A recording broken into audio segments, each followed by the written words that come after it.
Good morning. Welcome to the special formal meeting of the Phoenix City Council on Monday, June 8th, 2020. I will now call the meeting to order. Will the clerk please call the roll? Councilman DeCiccio? Here. Councilmember Garcia? Here. Councilman Nowakowski? Here. Councilwoman Pastor? Here. Councilwoman Stark? Here. Councilman Waring? Here. Councilwoman Williams? Here. Vice Mayor Guardado? Here. Mayor Gallego? Here. Mario Barajas, an interpreter, is here to provide support for our Spanish-speaking residents. Thank you, Mario. Will the city clerk please read the 24-hour paragraph? The titles of the following ordinance and resolution numbers on the agenda were available to the public at least 24 hours prior to this council meeting and therefore may be read by title or agenda item only. Ordinances number G6705, S46551, 46550 through 46651, 46673, 46700, 46708, 46710, and 46712, and resolutions 21832. Thank you. City Clerk, are we ready to begin the special formal meeting of the Phoenix City Council? Yes, Mayor. We move to item 1, which is a request for reconsideration of item 44 from the June 3rd, 2020 formal City Council meeting. Vice Mayor, do we have a motion? Yes, we have a motion to move item 1, reconsideration of item 44 from the June 3rd, 2020 formal council meeting, adoption of the tentative 2020-21 annual budget ordinance. Second. We have a motion and a second. Roll call. DeCiccio? Yes. Garcia? Yes. Nowakowski? Yes. Pastor?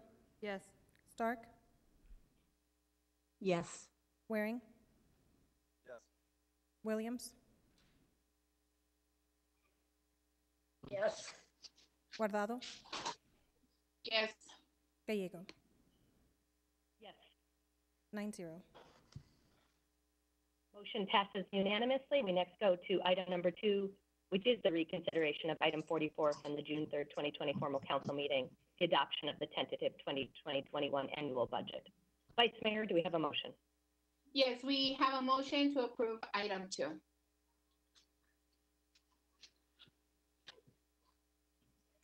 Second. Second.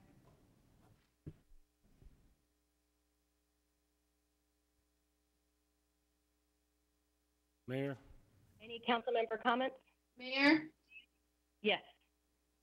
So I just wanted to add to that I move to approve the budget item with full funding of the Office of Accountability and Transparency by using expended COVID-19 related savings, with none of these costs coming at the expense of the city of employees or city programs. Thank you. Second. And the second is still supportive? Thank you. Thank you. Council member comments? Mayor? Councilman? I just want to be assured that current employee's position is in jeopardy at this point. Mayor, Councilmember Williams, no, that motion would not put in jeopardy any existing city employees or programs. Thank you. Can I also get a clarification? Yes, Councilwoman Stark. And this means that all of our current level of services would stay intact as well, correct? Mayor, Councilman Stark, yes, that is correct. And that our employees would get the raise they so well deserve, correct? That is correct. Okay, thank you. Mayor? Thank you. We come together today in the middle of a national debate as well as a discussion at home here in Phoenix. The City Council has previously passed a budget, but the debate changed between our first and second vote. Our community challenged us to fully fund the Office of Accountability and Transparency, known as the OAT, and our Civilian Review Board. I believe that office and board can play an important role in helping build a safer city with trust between our officers and the city they serve. I was to vote for full funding last week, and I'm optimistic that this council will pass a budget today that fully funds the office. I want to thank the members of the Phoenix City Council today. Throughout 2020, we have faced unprecedented challenges. We have risen to the occasion, whether it be our unanimous votes on combating homelessness or our work to fight COVID-19, we have come together on important issues. We have an incredibly diverse city council. If each of us had our own budgets, they would look different. We work together to create a budget that responds to our community needs and funds this great city during a time when our city needs their government more than ever. I am proud that elected officials with diverse backgrounds and philosophies were willing to work together. Today's vote is difficult, and I want to recognize elected officials who are putting our city first and considering what is best for this community. It is not an easy vote. Although today we are voting on a budget, the focus of the discussion has been on the relationship between law enforcement and our residents. There is no issue on which we have spent more time debating and discussing during my time in office. In addition to the 4 hours of testimony on this item that we heard on Wednesday, as well as thousands and thousands of comments, we have had more than 24 hours of discussion with the City Council. Our city has been having a robust conversation on what the future of policing looks like in our community. We have made many modernizations based on national best practices, including ensuring all frontline officers have body cameras and bringing more transparency into police operations and data. From my perspective, the debate has fundamentally changed in the last 2 weeks. Often, we hear from the people who are most directly impacted by an issue. Over the last 2 weeks, I have heard from the full spectrum of our communities who say they want to build a city where everyone feels safe, and they are willing to take on difficult related issues such as economic opportunity. Our work neither begins nor ends today. We know Phoenicians are watching what this council does, and we know the conversation our nation is having right now is many hundreds of years overdue. The dialogue should not end anytime soon. It needs to go deeper and reach even more individuals. Change must continue. Thank you. Councilman DeCiccio. Oh, thank you, Mayor. Just a quick question to staff. We're using the COVID funds. We're not allowed to use that, at least my understanding, my read of it, for budget-related items. How does this get funded through that?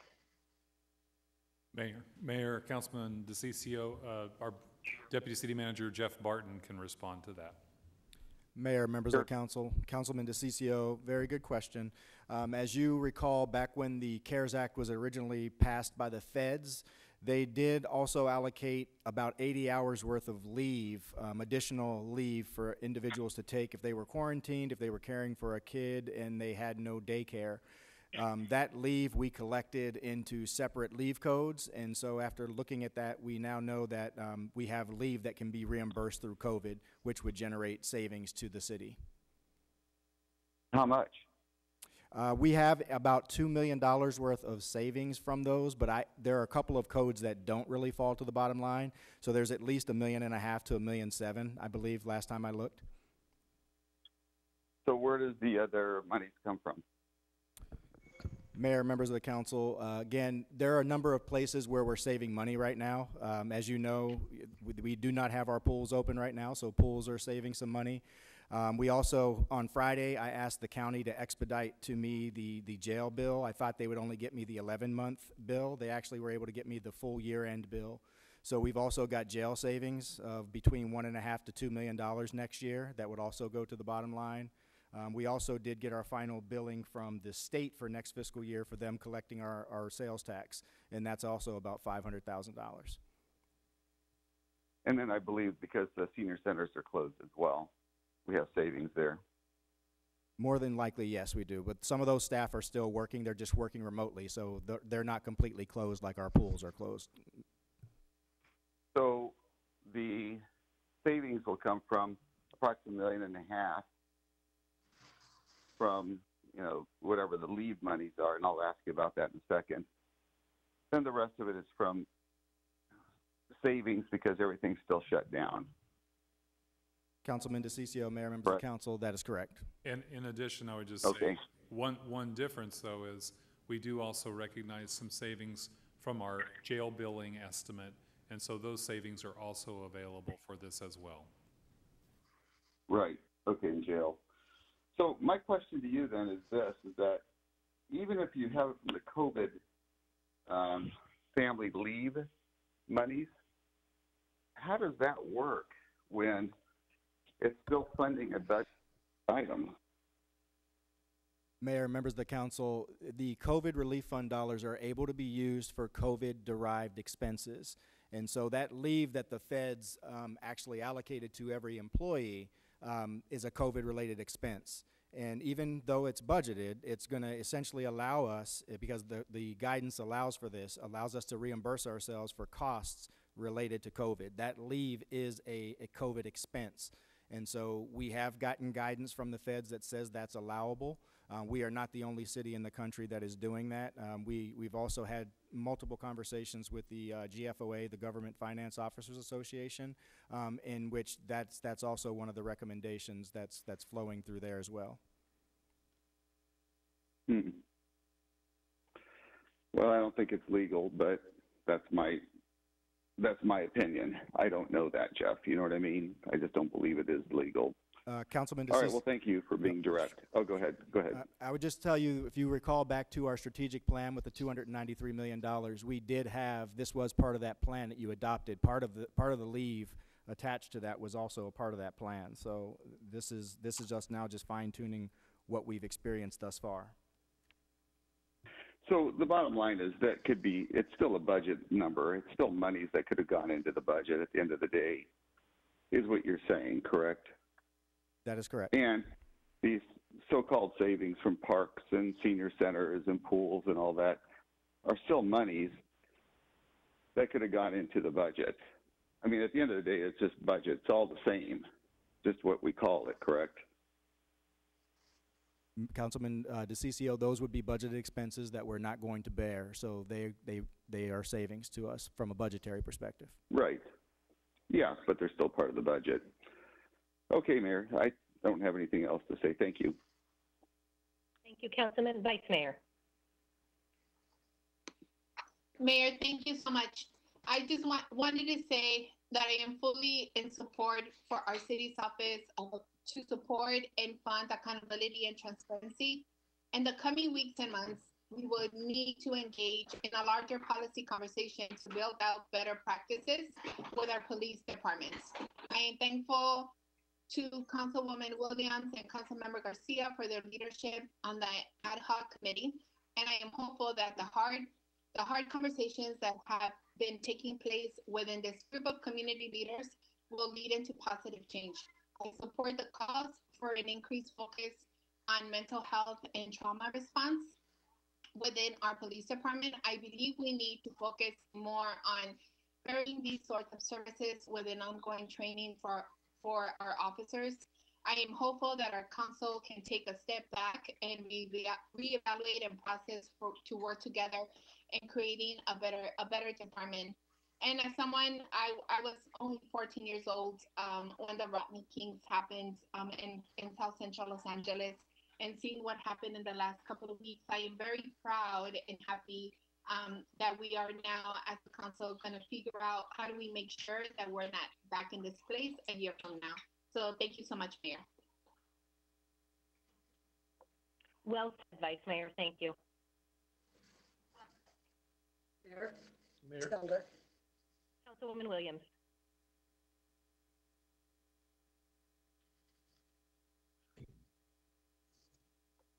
I think Councilwoman Williams and then Councilman Nowakowski.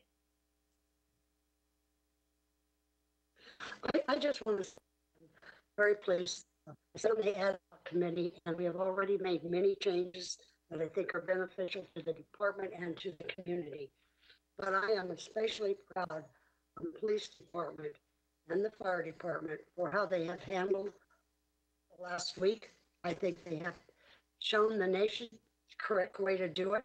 And I just want to congratulate you, Ed, Chief Williams, and all the officers on a job well done. Thank you. Thank you, Councilwoman. Councilman Nowakowski. Thank you, Mayor. I have some questions for Jeff. Jeff, just simple questions, yes or no? So, we promised we guaranteed the following, an increase of 1% to our employees, right? Will that happen? Yes, And then, we won't be having layoffs within this budget, right? that's a hard question to answer definitively, but the action that you're taking today does not require layoffs, Councilman. I can't tell how bad the economy will continue to trail or lag, but right now our plan is to not lay off staff. And we're talking about no furloughs also, right? That is correct. All right. I just want to guarantee this because last week we were looking for the $2 million that was coming out of our rainy day fund, and then some individuals were saying it should be coming out of police, and all of a sudden we found the $2 million through the parks and through our senior centers and all that. So I just want to make sure that finally, after 10 years, we're restoring library hours, we're restoring our senior centers, we're restoring all of our community centers, and all those programs that are that are crucial to our communities, especially in my district that happens to be many low-income areas. So I want to make sure that none of this is going to be affected in the upcoming budgets where we're talking about cutting our senior centers, cutting our after-school programs, cutting Head Start, cutting all those services that are basically to this $2 million, right? Can you guarantee that? Councilman Nowakowski, Mayor, members of council, all I can tell you is today the $2 million that we're talking about, the $2.5 million that we're talking about, does not require any of those things that you just laid off, that you just listed. If the economy continues in the fashion that we're experiencing now, again, we've presented a variety of different scenarios for you. But again, we think by being strategic and acting fast as we always have, that we will be able to minimize the extent to those cuts that you've also listed. But again, today, what we're talking about does not require cuts of any of those programs or services. What the future holds, I cannot guarantee nor speak to that definitively.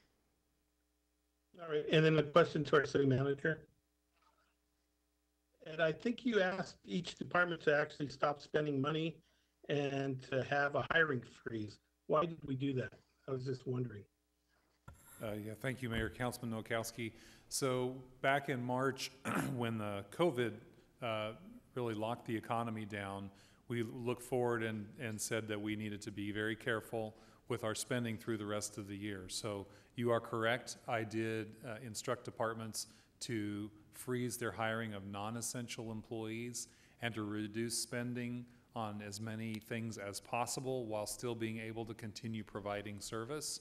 And so that was in order to protect against what the future might hold in terms of an economic shutdown impact. So you feel comfortable that we won't have any furloughs, layoffs, and that we can continue that promise that we made to our employees for 1%, right? Councilman Nowakowski, yes, I am. We are committed to the negotiated pay increases for our employees. Those are scheduled to take effect starting July the 1st. There's been no change at all to that, and this action will have no impact on that. We have continued to keep our employees employed even when we have been working remotely or when some of our services have been closed for in-person, such as libraries. We have continued to keep our employees occupied and paid and their benefits going. So I think the council should be very proud of that during this time. Just to reiterate what Mr. Barton said, I can't tell you perfectly and predict for the future, but I do know that this action by the council, which is going to use some savings that have accumulated because of COVID, some of the reimbursements because of COVID, and also a reduced jail bill, that those actions do not put city employees in jeopardy. All righty, thank you. And then Jeff, have we received the sales tax information for April yet, or is that still in the? Mayor, members of the council, Councilman Nowakowski, I have not received that. At the earliest, I'd have it by the end of the week, but more than likely it'll be early to mid next week that I have that information. So Jeff, all of this information that you've given us today, it's not based on the April numbers because you were saying that we're using the COVID money. And that money, I'm not sure how you get savings if our budget is down by 60, let's say, worst scenario, $60 million in tax revenues in April. And that was allocated for parks, senior centers, and pools. And that's where we're getting those savings from. So it's kind of confusing just trying to put the numbers together. But if you all are guaranteeing that we're not going to be laying off people, that we're still going to be giving that people that 1% that we promised them, that they've been waiting for the last 10 years, and no more furloughs, that we won't be losing some of our great managers and directors and upper management individuals with all that knowledge and wisdom that they have. I feel very comfortable in supporting a program like that. But I'll be the first one on your asses if you guys come back and say, we don't have enough money and we're going to have to talk about renegotiating furloughs. We're going to have to come back and talk about laying people off. I'll be the first ones on your butts, right? I just want to make that very clear. And what I like about this is that it's not touching, according to you all, anybody's budget, including public safety, our police, our fire, and our courts. So they all stay intact. The other thing is, I just want to talk to the two chairs, that would be Thelda Williams and Carlos, on this subcommittee, if we can have some kind of a timeline on when we're going to be hiring these individuals so we can help push that along, or some kind of matrix with some benchmarks so we can make sure that we're not just holding off this whole year and not moving and filling and making that department whole. I like to be a part of that positiveness and making sure that things are happening on top of what's going on right now with all the stuff that the sheriff's, with our chief Williams is doing right now. We reduced the police involved shooting from 2000 to 2019 from 44 to 15. And this year we're about 7. So, I like to make sure that we continue that hard work and thank my colleagues for approving the body worn cameras. I believe that has a lot of strength, and it helps the police officers, and it helps the victims tell their story on both sides.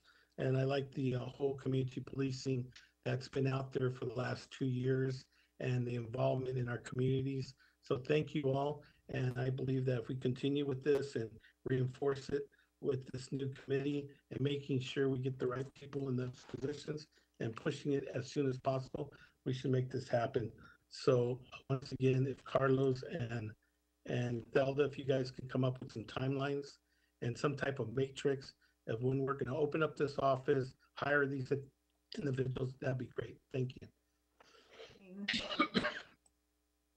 Mayor? Yes, go ahead. Thank you. Thank you. Thank you. I want to thank Councilman Nowakowski for his comments. Some of the greatest concerns I've had have been about our staff. 10 years ago, they did a lot of sacrificing to make sure that our city ran properly. And now we have the chance to reward them this year. And I want to make sure that we reward them. They deserve it. Every one of them, whether it's a planner or whether it's someone who works in park, whether it's a police officer, they all deserve a raise. And so I'm thankful that we've found a solution to help our great employees out. And I'm thankful that we will also keep our level of city services. I think that's important. We offer so much to our community, and so I'm very grateful for that as well. I too want to make sure that we continue to monitor what's going on so that we can stay in a good space, especially for our employees and our service levels. But with that, I thank you and ready to move on. Thank you. Mayor? Councilwoman Pastor. This is Thelda, Miss. Go ahead, Thelda.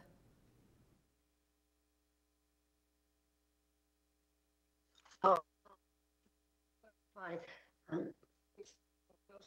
the ad hoc committee is not involved establishing the OAT rules, regulations, or employer as an employer. It is totally separate. I think the mayor has not assigned that to any particular group. Mayor, Councilmember Willems, you are correct. Actually, the ad hoc committee was specifically not charged with OAT. That office will be, when this budget is passed, as the motion is, if the budget passed as the motion is, the OAT will be in the city manager's office. It will be separate because the council established it separate from the police department, and it will be my responsibility to get those hiring processes underway. The council also needs to work on the ordinance and the other things around that board, but that office will be in the city manager's office, and those employees will be hired by the city manager's office. That is correct. So the council will be involved in the entire council will be involved in the creation of the Office of Accountability and Transparency. And it is my hope that as we hire the senior leader of that department, we will have an opportunity for our entire community to be involved, as I know there is great interest.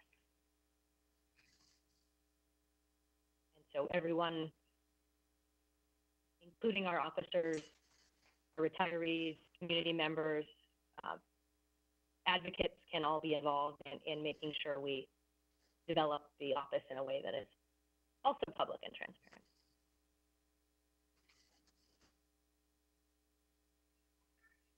Mayor? Councilwoman Pastor. Thank you. What I have to say is this is a moment that requires leadership. And as you can see, my colleagues in council has stepped up to leadership. And what I am very grateful for is that I have been part of many different spaces sitting at this dais where leadership was required. One was for pushing for funding for training, for bias and de-escalation. Another one was to push for traumatic incident and intervention committee that came out and gave some recommendations, and we were able to fund it. Thirdly was the review and implementation of the ad hoc committee. And finally, what I've been proud of all these pieces, but the one that I'm most proud of is the wellness of our first responders and being part of building that piece of wellness, mind, spirit, and body, and was able to do that and lift that with a lot of private dollars. And so those grounding stations that are in the first responders stations, as I have gotten feedback from them, have been working and helping. And so as you can see, I have been working towards these pieces so that the whole community could be safe. On top of that, the Office of Accountability and Transparency and the Civilian Review Board, right now for me is history. Because my past has been part of pieces of this city that didn't shed great light. And my past of many of the people from the community suffered. And where I really understood as a child was when the shooting or the killing of Buchanan. And that's where I really learned what it meant, how the law at times was not on your side. And so for me today, when I take this vote, I'm taking this vote for my past, for the present, and for the future. And it's unfortunate that the history that we have to get to this space has happened the way it has happened. And so change needs to change. Change needs to come. And progress needs to move forward. And so I will end it with the quote, or not a quote, I'm going to end it, we're all humans and we need humanity. But at the end of the day, Black Lives Matter. Thank you.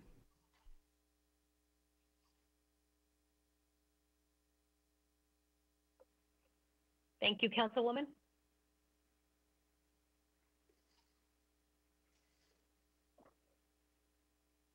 Any additional council member comments? All council members are welcome to explain their vote when they vote. Roll call. DeCiccio? Oh, thank you, Mayor. I just want to thank the police officers. We have an exceptional police department. I know you haven't heard this too much, but this needs to be said. We love you. We have a city of 1.7 million people, and the by far majority of the city respect you. They know what your family is going through. I've read the letters from your families saying how your, even your children are just being abused. And I just think it's just horrible what's happening to you right now. I think it's sad. Unfortunately, this is happening. And there's just nothing I can say that can tell you how much I love you. My family loves you. Our city loves you. And we respect you. We respect what you do in the city of Phoenix.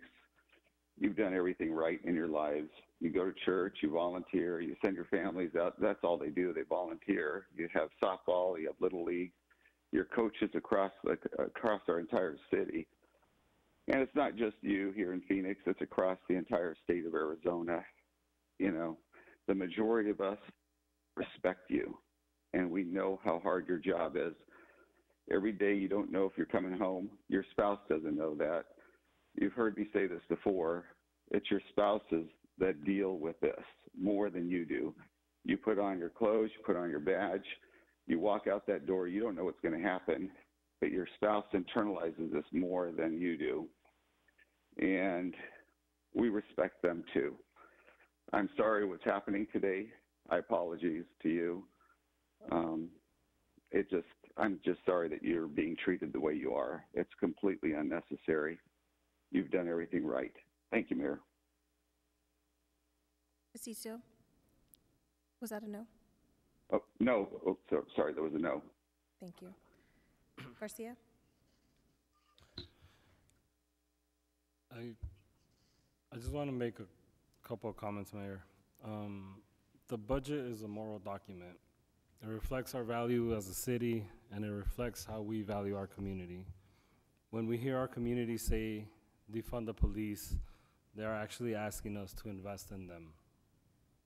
The funding for the police department has been historically disproportionate to other areas and departments in the city. We give the police over $700 million with over 20 million increases every year.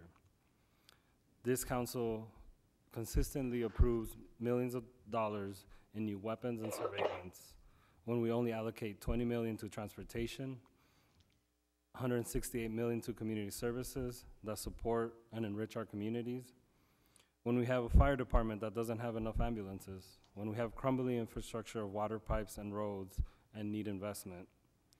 Our community is asking us to reconsider how we invest in them, and we must look at this moving forward. We have the opportunity now to change the way we've been doing things. What does it say about us leaders if we continue to ignore what the community is asking for? Part of the money that's coming from this is coming from the jail fund. Because of COVID, we've actually detained and arrested less people. I hope that's a pattern we can continue. I hope that we start investing in the real issues that our community has. And so I'll be voting yes on this budget, but hoping that we could start opening our minds to looking at this budget in different ways. Yes. Nowakowski? Mayor, I'd like to vote.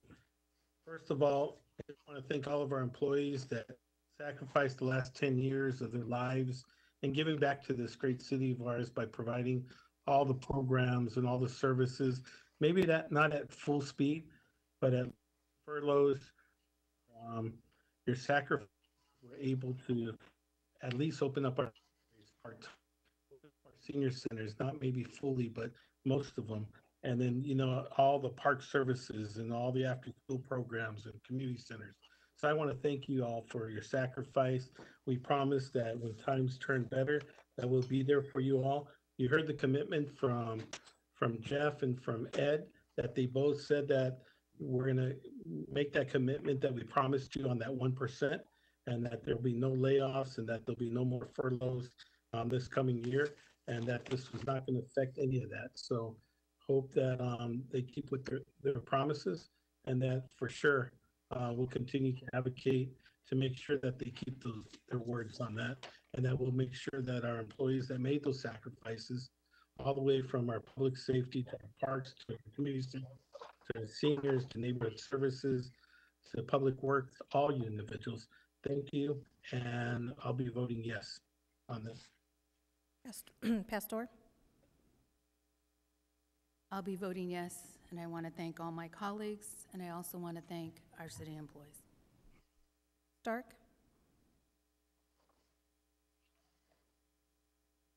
I will be voting yes, and I also want to thank the city manager for working out a balance that honors our city staff.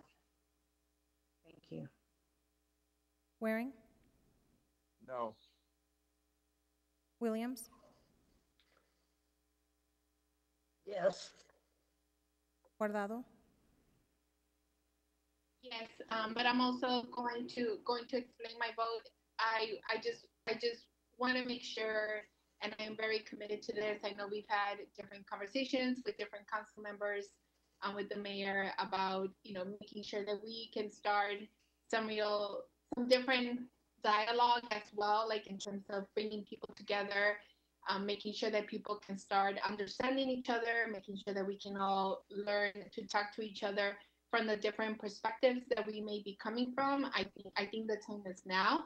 I think the wanting is also there for people to come together and trying to figure out how is it that we can bring everyone together, and how is it that we can all function just as one team. I think that everyone at the end of the day wants Phoenix to move forward. I think everyone, whether you're a first responder, whether you're someone out in the community, the only thing that everyone wants to do at the end of the day is serve their community, and hoping that we will be able to bring everyone together so we can start that dialogue. So my vote is yes. Thank you, Mayor. Gallego? Yes. Passes 7-2. By a vote of 7-2, the Phoenix City Council has passed our annual budget, including full funding for the Office of Accountability and Transparency. Thank you to all of my colleagues. This vote showed true leadership, and that we have come together as a city in a time of great importance. I appreciate your leadership. We next move to item number 3, which is the tentative capital funds budget ordinance S 46700. We have 3 members of the public who support the capital fund budget and 7 who oppose it. And I should say we had 262 who supported the budget and 215 who opposed number 2, and 28 with no position. That was clear from their comments, and 7 that were neutral. We also have coming up our reappropriated funds budget, and we have 7 who support that, 11 who oppose, and 2 who have no position. Vice Mayor, do we have a motion on the capital funds budget? Yes, I move to approve. Second. Any council member comments or discussion? Roll call. DeCiccio? Yes. Garcia? Yes. Nowakowski? Yes. Pastor? Yes. Stark? Yes. Waring? No. Yes. Guardado? Yes. Gallego? Yes. Gallego? Yes. Thank you. Passes 8-1. Thank you. Our next item is the tentative 2020-2021 reappropriated funds budget. Vice Mayor, do we have a motion? Yes, we have a motion to approve.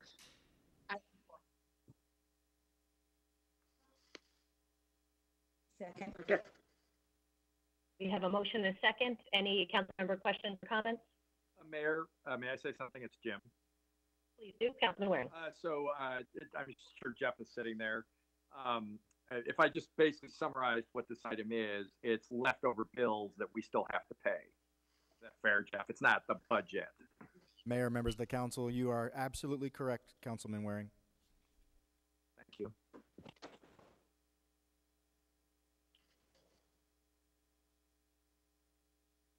Thank you. Roll call. DeCiccio, Yes. Garcia, Yes. Nowakowski, Yes. Pastor, Stark, Yes. Waring, Yes. Williams, Yes. Guardado, Yes. Gallego. Yes. Passes 9-0.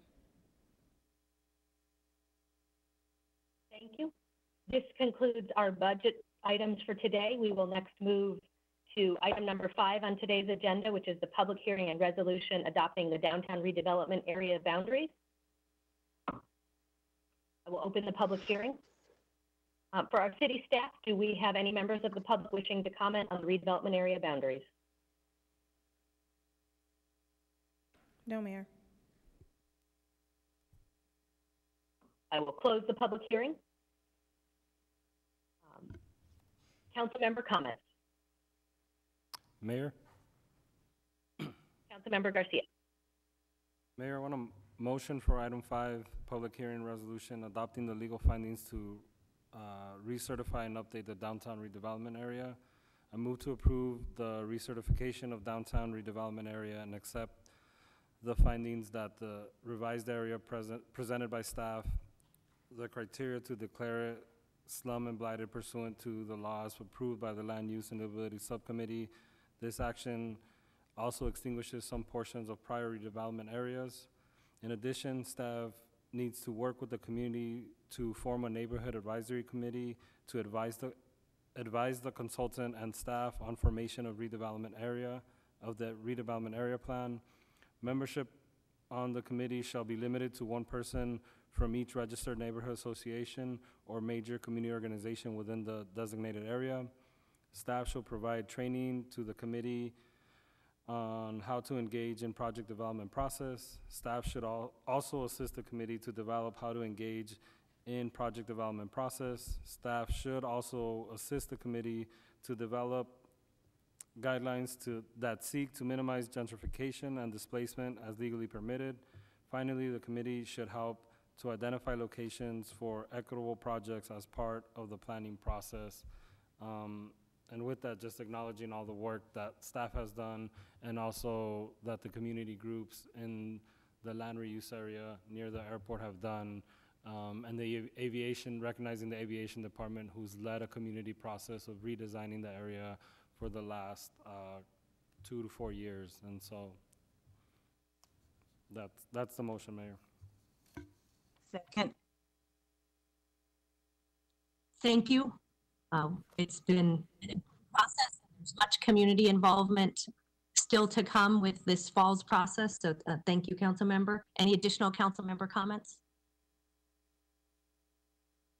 Roll call. DeCiccio, No. Garcia, Yes. Nowakowski, Yes. Pastor, Yes. Stark, Yes. Waring, No. Williams, Yes. Guardado, Yes. Gallego. Yes. Passes 7-2. Wonderful, thank you. Thanks to all who have contributed. We next move to item 6, a part of our work to provide housing and fight homelessness, the additional federal home investment partnerships program funding for Stepping Stone Phase 3. Do we have a motion? Move to approve, Mayor. This is Deborah. So I think we had a motion from the vice mayor, and then did we have a second? Yes, second. Okay, and then Councilwoman Stark, go ahead. I just want to say that I concur with you. This is a great partnership and it enables us to invest in important projects. Thank you. Thank you. Yes, this is a partnership with Native American Connections who have helped us address so many different sides of housing, whether it's for our young people or affordable housing in our downtown. We do have two individuals to provide comments to the council. We'll begin with Dee Dee Devine, followed by Joe Keeper.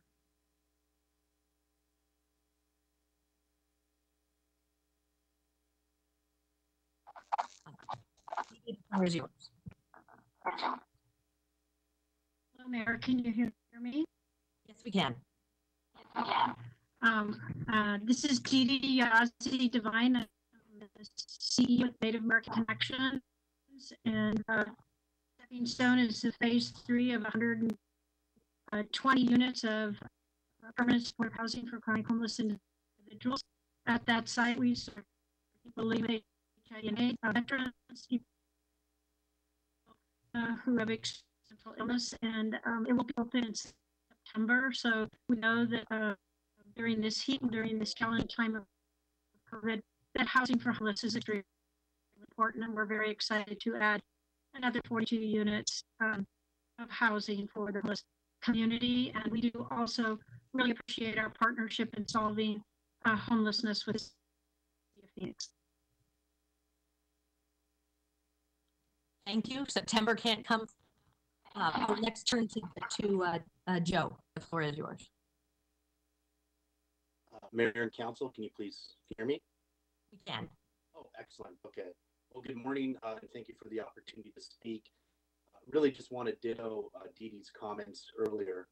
Stepping Stone itself was reimagined as a supportive housing campus in 2008 or 9, with 82 units of permanent supportive housing serving chronically homeless.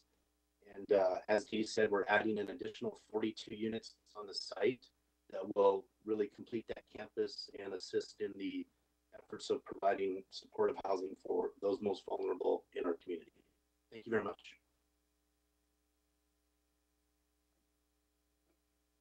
Wonderful, thank you. That concludes our public comment on this item. Do we have any council member comments?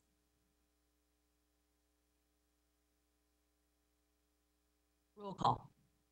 DeCiccio? Yes. Garcia? Yes. Nowakowski? Yes. Pastor?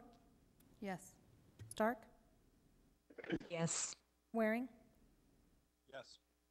Williams? Yes. Guardado? Yes. Gallego? Yes. Passes 9-0. A unanimous vote. This council has come together so many times to fight the challenges around housing and homelessness. Item number 7 is COVID-19 micro-business grant funds and technical assistance, an opportunity for us to help our smallest businesses, including so many entrepreneurs who have not been perfectly served by either unemployment or some of the federal programs. Do we have a motion on item number 7? Move to approve. So move. I have a motion on item 7. Second. Excellent. We have 3 motions and a second. Oh, okay. All two. Strong support for our small businesses from the City Council, and so many council members have shared passionate stories about why they want to help the folks who are out in our community building a better Phoenix. Council member questions or comments?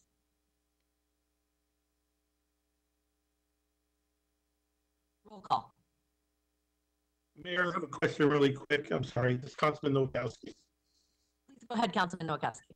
I just want to make sure that we have some type of a plan or an outreach plan for the Spanish speaking. We have a lot of Spanish speaking mom and pop businesses, especially in the downtown and in the South and Maryville areas of our city. And I just want to make sure that they have some type of an outreach program to inform those businesses of this program that we have a lot of those businesses have no contacts with the federal programs that are out there or all the COVID monies that are available. So I want to make sure that we have an outreach to those businesses and to those organizations that need it. And can we see something in writing, if there's a flyer or if there's a Facebook posting or something, right? So that we can share it ourselves. Good morning, Mayor, Councilman Nowakowski. It's Chris Mackey with the Economic Development Team. So yes, we are doing extreme amounts of outreach in the Spanish-speaking community. All of our information, both our website and all of our marketing flyers, are done in both Spanish and English. And then we have individuals, as they call in, that are Spanish speakers that are able to take those calls. I think you'll be pleased to know that in the Restaurant Restart program, our first 25 applications we received were all in Spanish. So where we think we're hitting in those markets, we are working diligently still in all of the areas, particularly on the micro side, in reaching out in South Phoenix and in Maryville areas and in Sunny Slope and in multiple other areas of Phoenix, but particularly paying attention where those exist. And we'd be happy to share with the council all of those marketing flyers if you'd like to send them out to your followers as well. We'll get those right out to everyone. Thank you.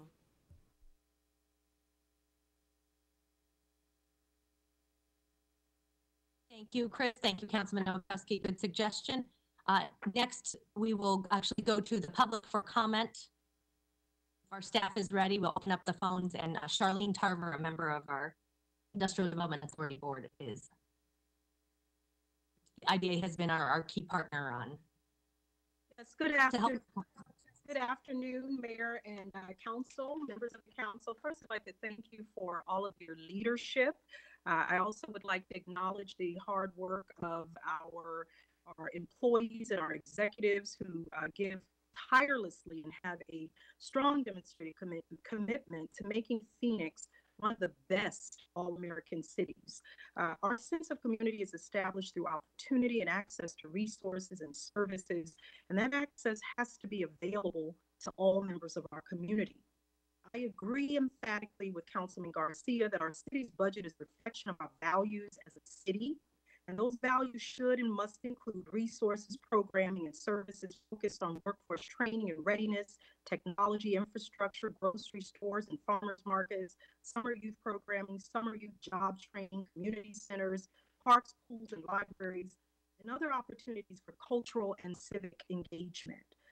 I stand strongly in support of this particular initiative. I think it's very critical that we provide COVID-19 micro-business grant funds and technical assistance.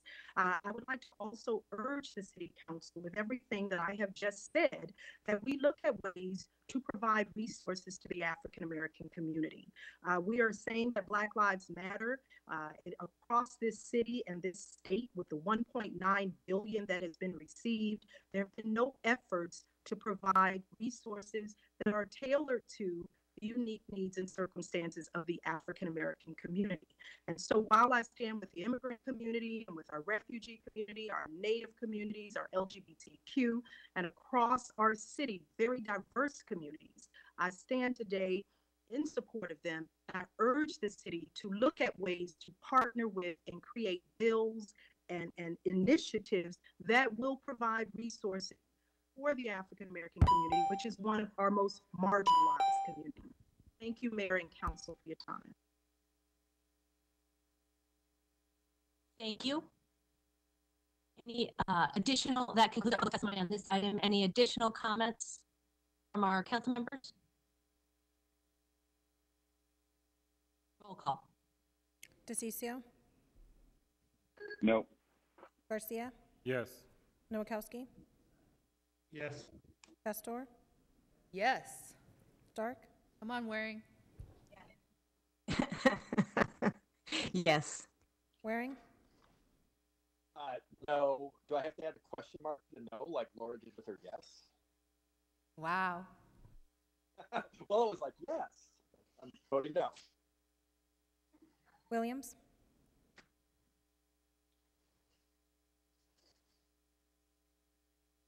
Williams? Yes.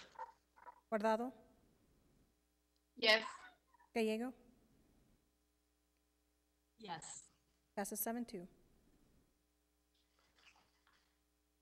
Thank you. These will be great grants for our smallest businesses.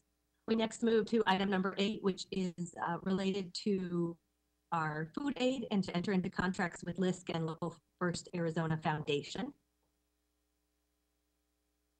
Do we have a motion? Motion to approve? Second. We have a motion and a second. We members of the public, including our partners at A motion, please. I believe motion to approve the contracts with LISC and Local First Arizona Foundation.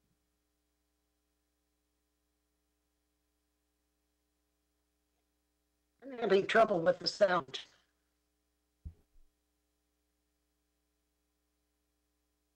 I hear a word. Okay, in case the problem is on my end, could staff please repeat what the motion is? Yes, Mayor. There was a motion made by Vice Mayor Guardado to approve item 8 and seconded by Councilwoman Stark.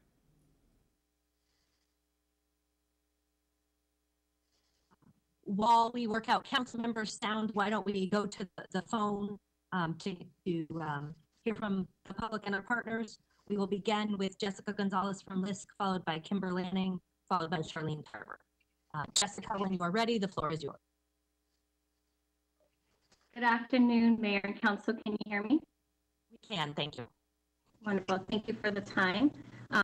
LISC has been in Arizona since '92. We focus our efforts on capacity building. We grant an average of $1 million a year to local nonprofits. We also have experience in loan underwriting servicing to the Arizona Community Foundation for the past 11 years. During COVID-19, we nationally distributed we've nationally distributed 155,000 applications of $10,000 grant relief dollars to micro businesses. We also have a national system in place for federal grants management and compliance, legal department to document our grants, and accounting systems to deliver over $1 billion a year. Once again, I have no sound. We also have a policy team in DC that works regularly with our federal budget line item with Section 4 dollars to distribute capacity building dollars to the community. We thank the Mayor and Council for any support in this, and just we can provide support to those who need food assistance during these times. Thank you.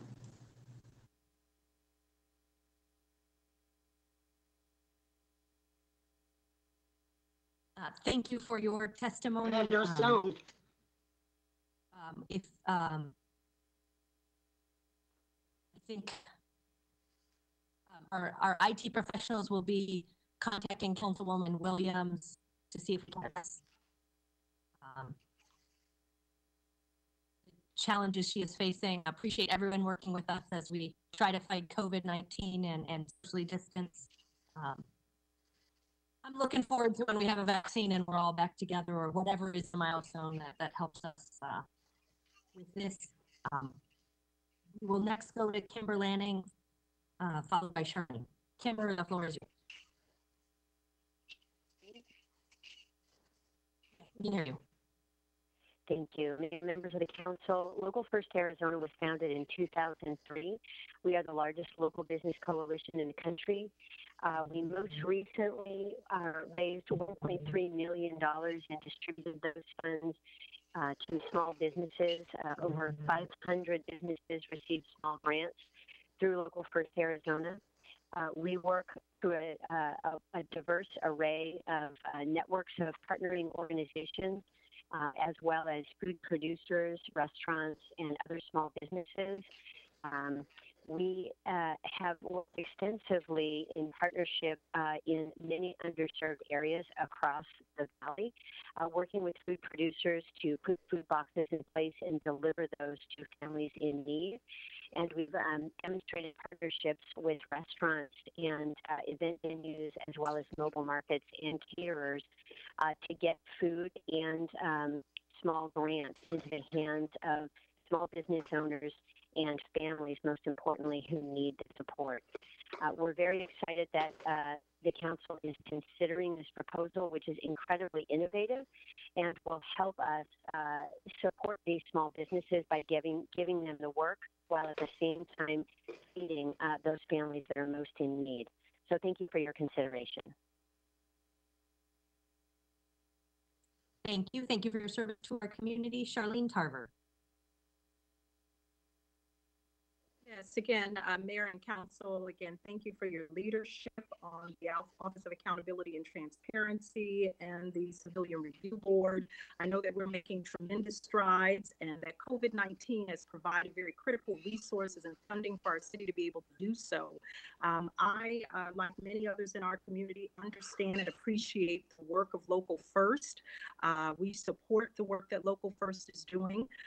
We do believe that we have a small number of African-American owned businesses that are a part of Local First. However, we hope that this funding will provide an opportunity to do more engagement in the African-American community. And I would again like to encourage and stress that with the resources that have come from COVID-19, there is an opportunity to really look at inequities in our system around health and wealth and food security. And we need more in our community than simply food boxes. We need to ensure that there are farmers markets and grocery stores.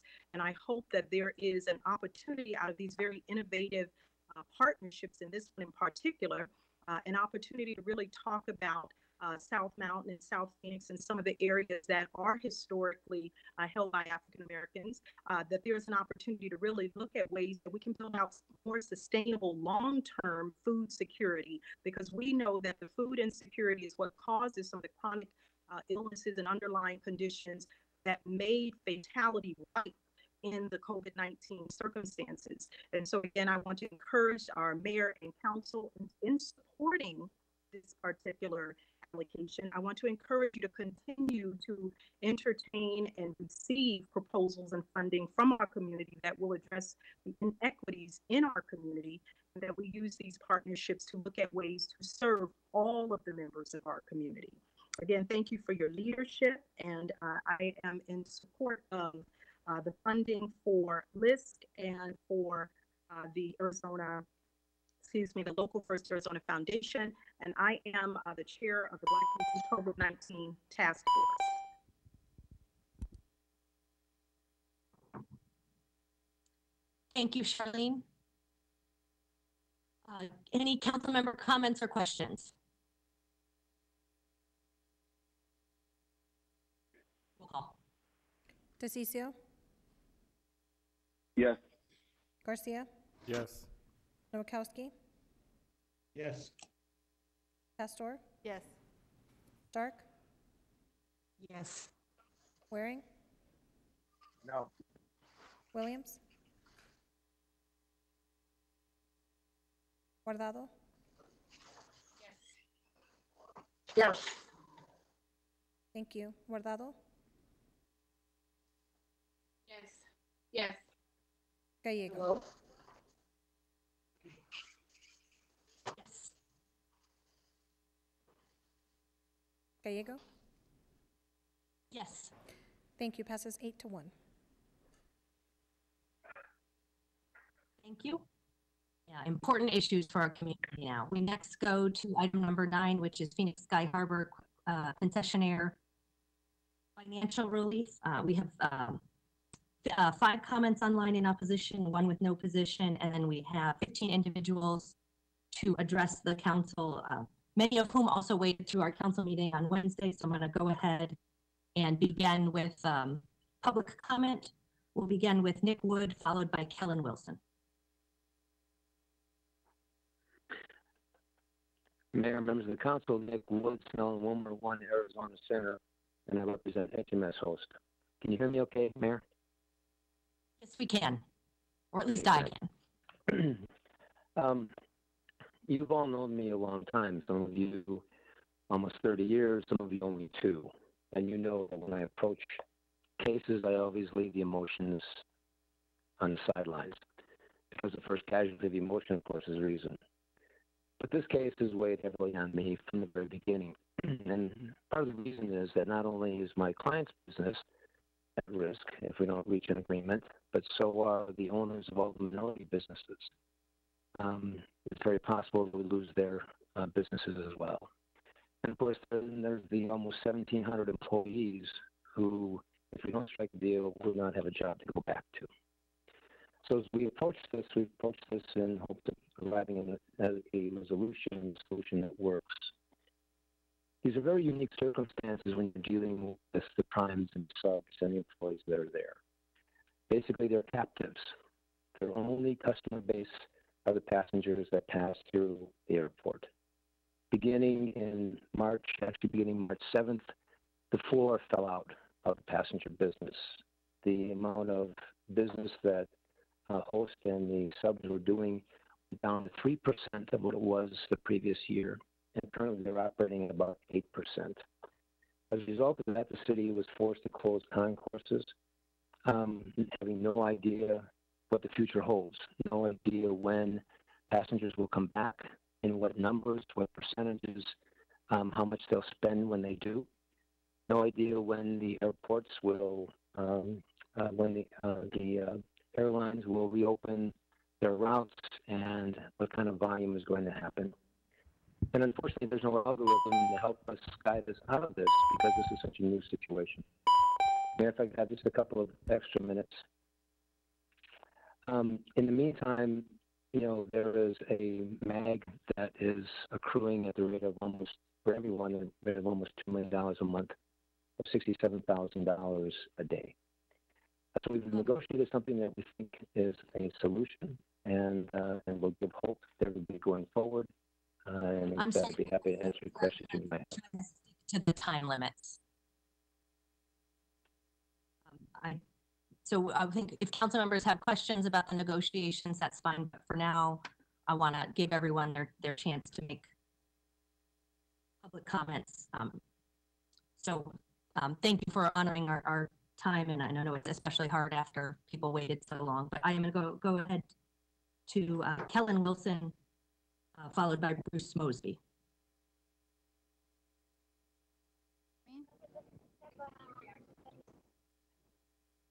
Hello, can you hear me? Yes, we can. Okay, wonderful. My name is Kellen Wilson. I'm an organizer with Unite Here Local 11 and a former hospitality worker in the Westin Phoenix downtown.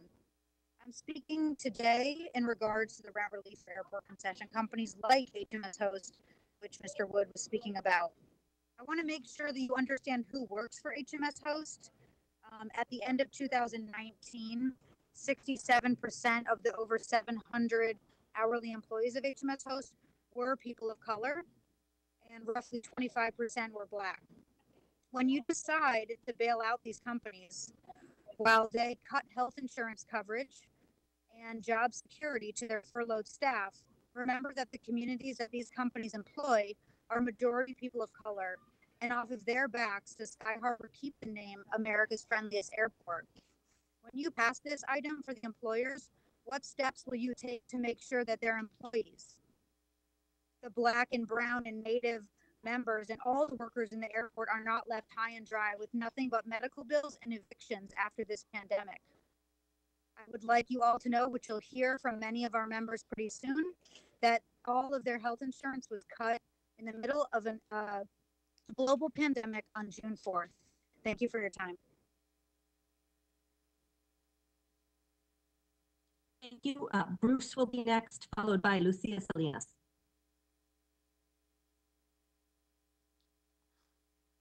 Mayor, can you hear me? Yes, we can. Mayor and City Council, this is Bruce Mosby. I want to thank you for allowing time to speak.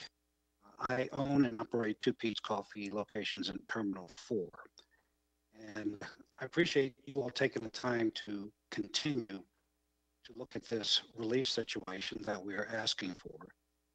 I'd love to say that since we spoke last, things have gotten better. They have not. They've only gotten worse. And part of that is because we've had to, myself and all of our concessionaires, have to take on more debt in order just to survive our current situation.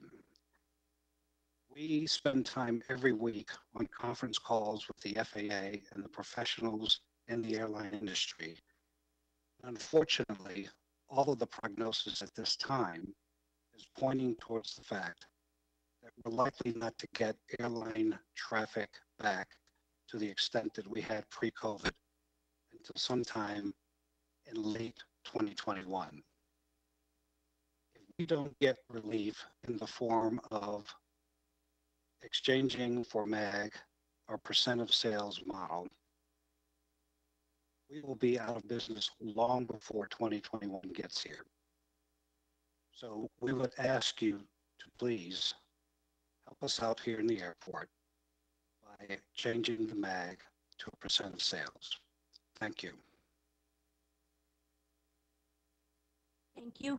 I understand Lucia is not with us, so we will go to Nora Felix, followed by Scott Welding. Good afternoon, Mayor, Vice Mayor, and members of the City Council. Thank you for the time you're giving me to speak. I am a member of United here Local 11. My name is Nora Felix, and I have worked for HMS at the airport for 2 years. I work as a club attendant for American Airlines, and I'm currently without work and have been since March. 3 months ago, I used all my PTO hours to cover my insurance since HMS Health decided to drop us all from the health benefits in the middle of this pandemic. They decided to stop with all the health insurance. We are all worried since we are all furloughed and we don't even know when we might return to work. No word, no nothing. This is frustrating because we have family to look after. Bills and rent are piling up. As a mother myself, I'm worried because you never know what might happen if we end up in the hospital or if my son needs any type of medication. I ask to please help us on this. I know it's been and it is a hard situation for all of us, but everything you will do for us will be much appreciated. Because if you were in our situation, you would want someone to do the same for you. If life is hard with the job, imagine not having a job for so long. So please consider us employees that work at Sky Harbor. We have all different functions, but we make a difference of that place. We also know that my company has come to the city seeking rent relief. I ask that if you are considering giving a bailout to HMS Health or SSP America, that you make sure that you remember the airport workers who make Sky Harbor America's friendliest airport and bail us out too. We support and continue of this item until there's a guarantee that all airport workers will be protected. Thank you and have a wonderful day. God bless you all. Thank you. Scott will be next, followed by Michelle Hornstein. Good afternoon, Mayor Gallego and Phoenix City Council members. Can you hear me okay? Yes, we can. Thank you. Thank you. My name is Scott Welding, and I am the Vice President of Business Development for SSP America. Thank you for the opportunity to speak today. I would like to comment on the impact that COVID-19 has had on our business at Sky Harbor. 3 months after the start of the economic downturn related to COVID-19 and the associated quarantine, our overall sales are down more than 95% from the same time period last year. Currently, we have 5 of our 32 locations open for business throughout PHX. This has forced us to furlough the majority of our workforce as early as the middle of March. While our goal is to bring back furloughed employees as quickly as possible, that is very difficult with the burden of MAG rent in this current environment. We remain hopeful that business will resume to normal levels, but it is starting off very slowly. Passengers are certainly hesitant to travel, and those that are traveling have dramatically changed their spending habits. While this is not our largest concern today, it will certainly place a cap on future revenue generation. The better news is that many experts, including the FAA, say that the fourth quarter of this year should begin to show signs of life. Domestic and international flights will return, but it will be well into 2021 or later before any sense of normalcy takes hold of the travel industry. The SSP team, including all of our brand partners and subtenant operators, appreciate the proposed relief. Thank you for your time. Mayor, this is Councilman Nowakowski. I have a question for Scott. Please go ahead, Councilman Nowakowski. Scott, I bumped into some of the workers at the airport, And one of the things that alarmed me was that they were saying that their health insurance was not paid for March and April and May. Is that true? And SSP paid for health insurance for March, April, May. Correct. We have followed the rules of the collective bargaining agreement and have paid those dues. In fact, the check was cut on April 13th, which is normal, middle of the month to pay for the month to follow. So May benefits were paid in full. So March, April, May, Councilman Nowakowski. Okay, so another question is that some of the employees were actually saying that they had to pay a portion of their health insurance. Would you know why they would have to pay for it if you guys were covering that? Well, as with most insurance plans that I'm familiar with, there is an employer portion and an employee portion. And that is true that it is a requirement that the employees have been asked to cover their portion of the insurance. And the other thing they were concerned about is the laying off employees. Do they lose their seniority to come back, or what's your guys' policy, or how are you treating those individuals? So thus far, we have only furloughed associates, which means that they are eligible to be rehired in the same state that they left. So they will maintain any tenure that they have, and there is no risk of that until this moves to any layoffs or terminations. So at current state of furlough, they're eligible to come back. So they're still accruing their leave time and all that kind of stuff, right? I mean, their sick time and all that while they're laid off, right? That is correct. Okay, thank you.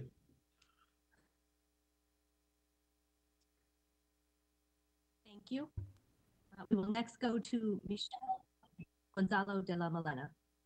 Michelle, the floor is yours. Can you hear me? Yes, we can. Awesome. My name is Michelle Hornstein, and I am a member of Unite Here Local 11. I've worked as a server for SSP America for over 5 years, and I've been without work since March 15th.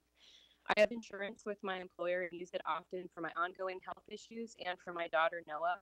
As I have said to you before, it is absolutely imperative that I keep my insurance, as my health-related bills would be astronomical without it.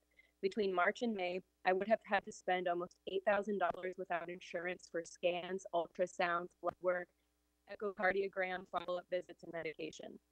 The only reason I still have my insurance is because my union has been footing the whole bill, as SSP hasn't paid anything during this time. HMS host workers unfortunately do not have the same insurance. And as of June 4th, host shamefully dropped all workers from their insurance in the midst of a pandemic. I'm really feeling the weight of not having a steady income.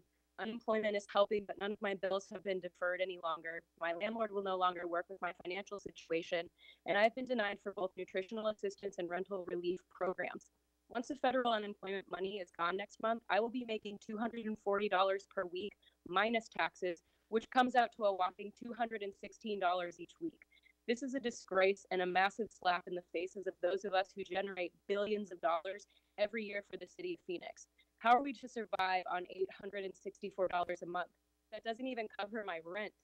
I know that my company is coming to you for rent relief, but please don't forget, this is also a company who is refusing to furnish their profits from the last 5 years when council members requested them. We have heard almost nothing from them with regards to return date or systems they are putting in place to keep us safe once we do reopen.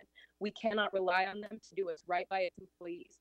So here we are, asking if you give rent relief to our companies that you stipulate that they must pass the relief down to us too. We support continuance of this item until there is a guarantee that all airport workers will be protected. Thank you. Thank you. That was about as good a perfect use of timing as anyone can get to. Gonzalo will be next, followed by Aima Guerrero. Thank you, Mayor. Can you hear me? Yes, we can.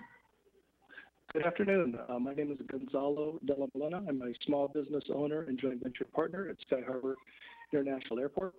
And on behalf of our many operating colleagues, I want to thank the mayor and council for your support of the rent relief efforts for airport concessions businesses.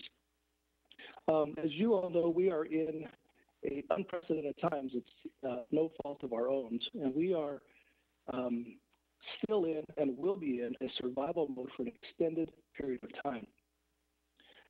Aviation and travel is a trailing industry. What I mean by that is it'll be one of the last sectors to come back. Travel experts from the FAA all the way down to our own Sky Harbor aviation staff are estimating a 2 to 3 year recovery to get to 2019 levels. I want to remind everybody that multiple concourses are completely closed in the terminals.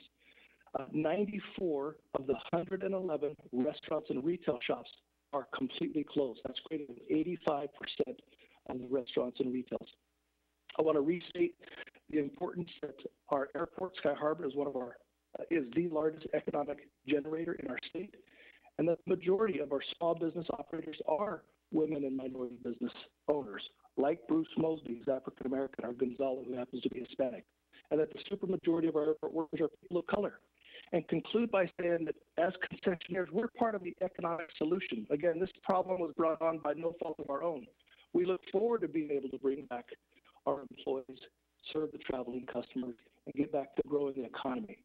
This rent relief is vital to that sustainability. Thank you for your time. Thank you so much. Ima will be followed by Jason Silberschlag.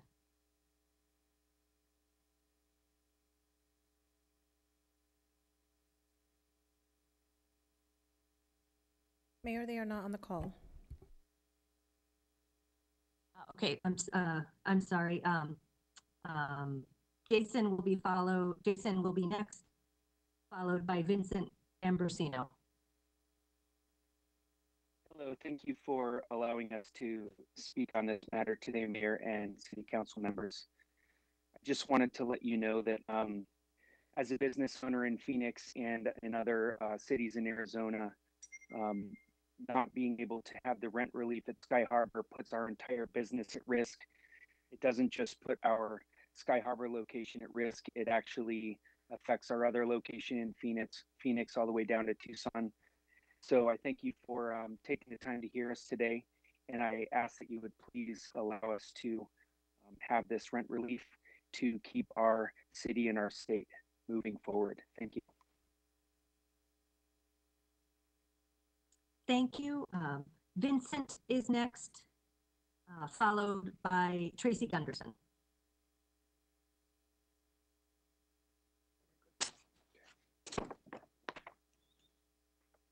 Hello, can you hear me? Yes, we can hear you.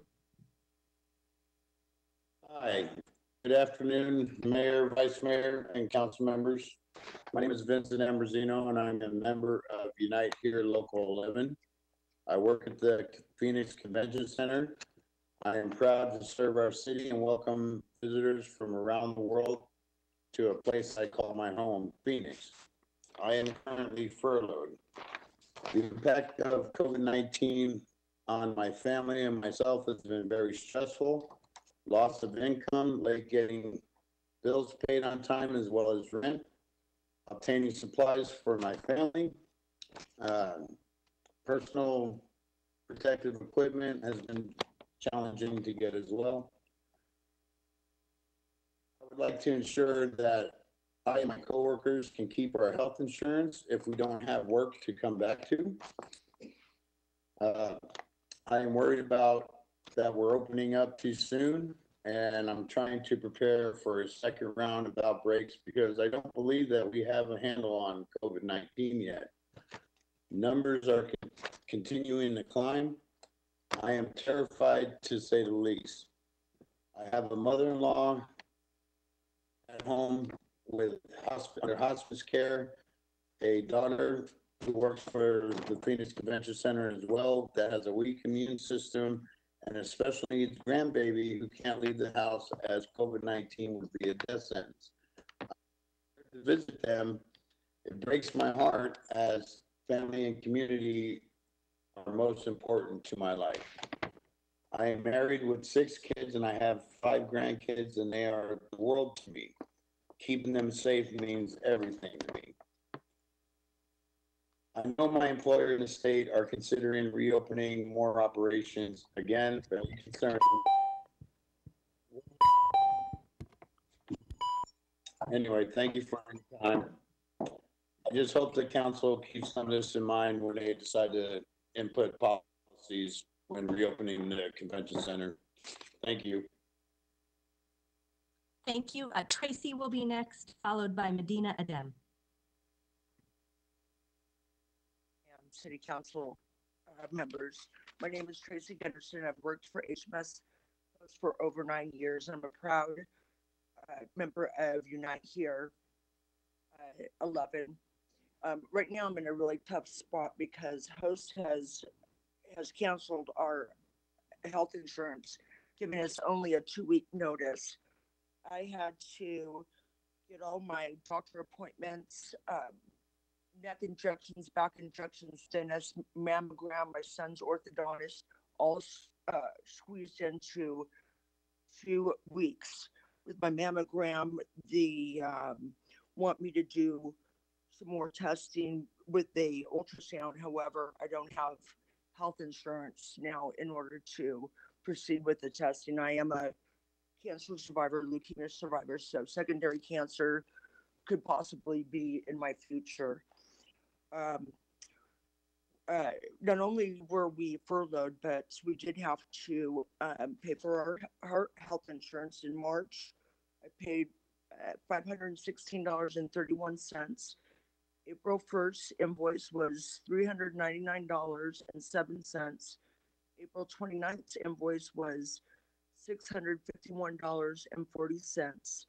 And then another invoice was due again that came out on May 28th.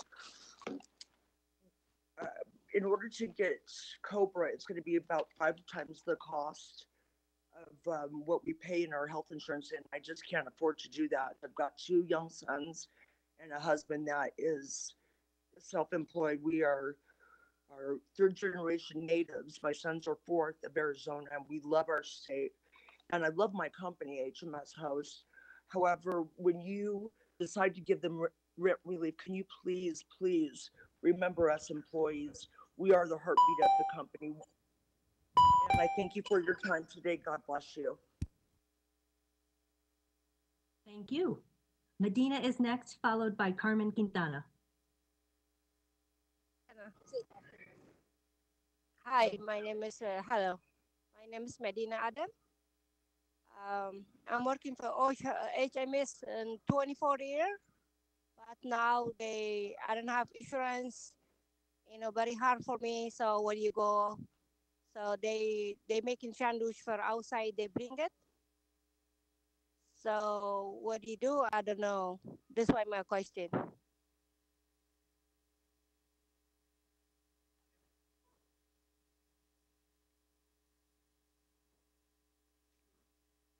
Thank you very much.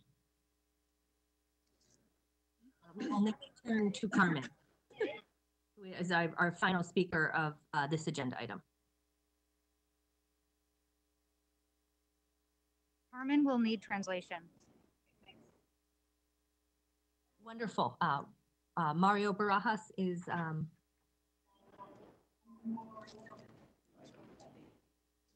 available to provide translation.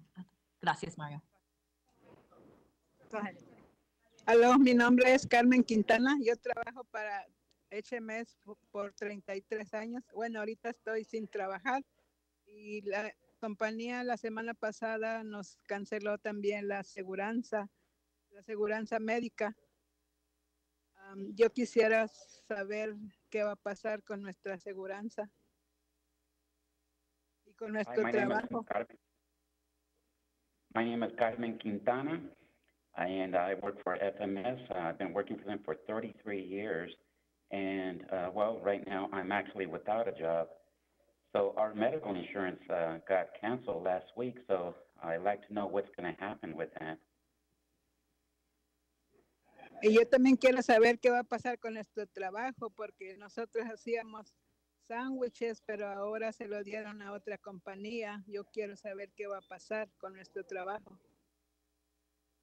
And I also like to know what's going to happen to our jobs.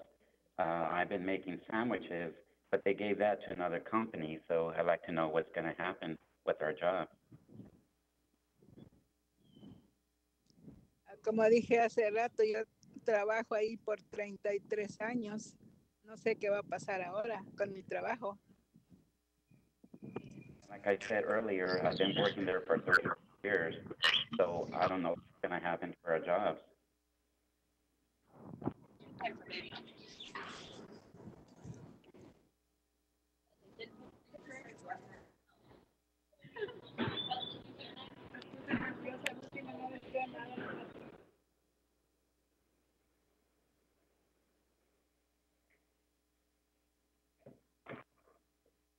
Thank you. Thank you for the testimony. That was, I believe, our final member of the public wishing to address the council on this item. Staff, did I miss anyone? No, Mayor, that was all the callers. Wonderful. Then I will turn to our aviation chairwoman, Councilwoman Williams. Assuming her sound is working.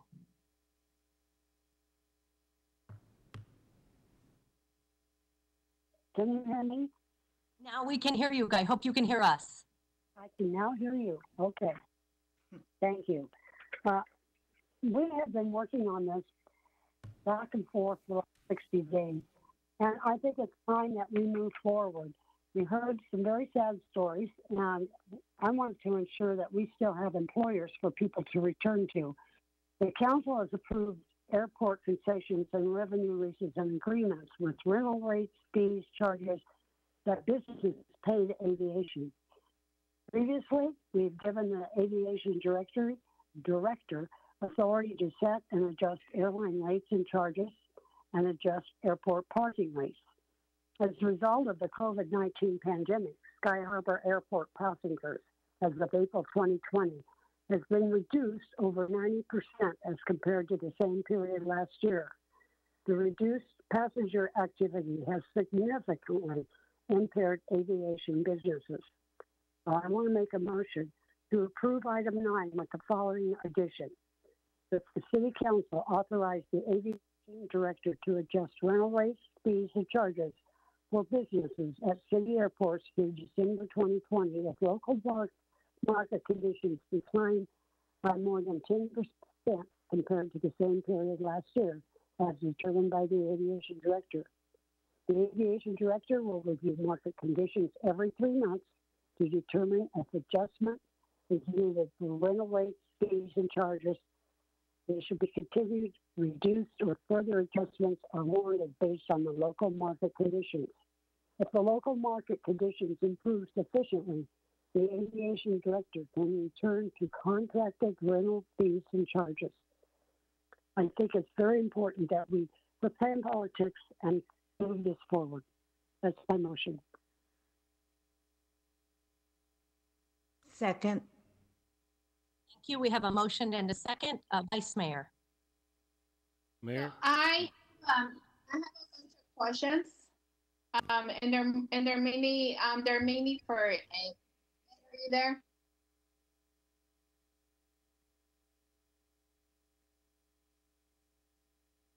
Is Ed there? Yes, Vice Mayor. Sorry, we couldn't, you broke up, so we couldn't hear who you were asking for. Yes, I'm here. Okay. So my question is, the agenda item reads, and I need some clarification on some of the stuff that the Councilwoman also said. I wanted to ask, the agenda item reads, the Aviation Department Director is authorized to extend the relief and will seek input from Council. It was my understanding Mr. Bennett would have to come back every 90 days for approval. Is that true? Not true? Give then Mr. Bennett the power of figuring out what type of relief we give the companies. Can you just explain that? My motion did not say that. That he had to review it. That's what I'm asking for clarification, Councilwoman Williams. I'm not saying you said it. I'm asking for clarification.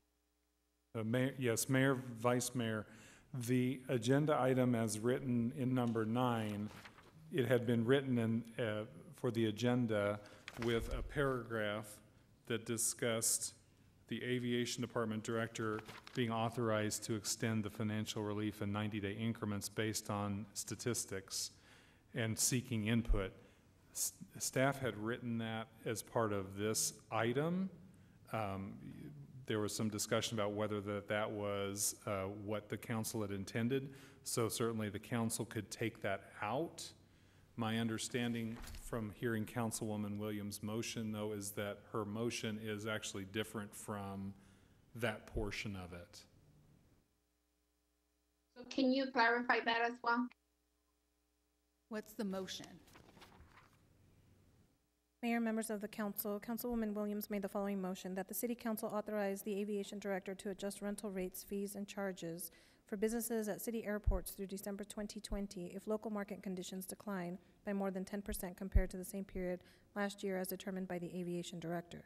The Aviation Director will review market conditions every 3 months to determine if adjusted rental rates, fees, and charges shall continue, be reduced, or if further adjustments are warranted based on local market conditions. If local market conditions improve sufficiently, the Aviation Director can return to contracted rental rates, fees, and charges. Mayor. So,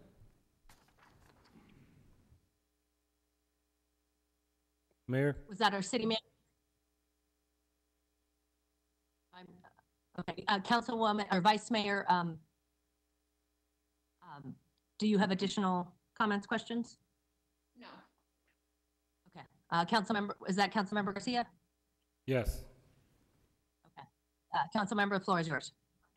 Yeah, Mayor, hearing this whole new process that I hadn't heard before, I thought we were approving this every 90 days, and then hearing the workers who've also now lost health insurance as of June 4th, I want to make a substitute motion to continue this item to the June 17th agenda to make sure that we're all in understanding of what this motion means, both for the workers and the concessionaires. second.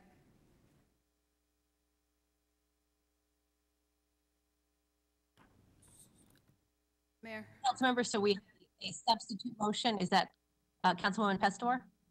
Yeah, go ahead, and then I'll just tell me when you're ready.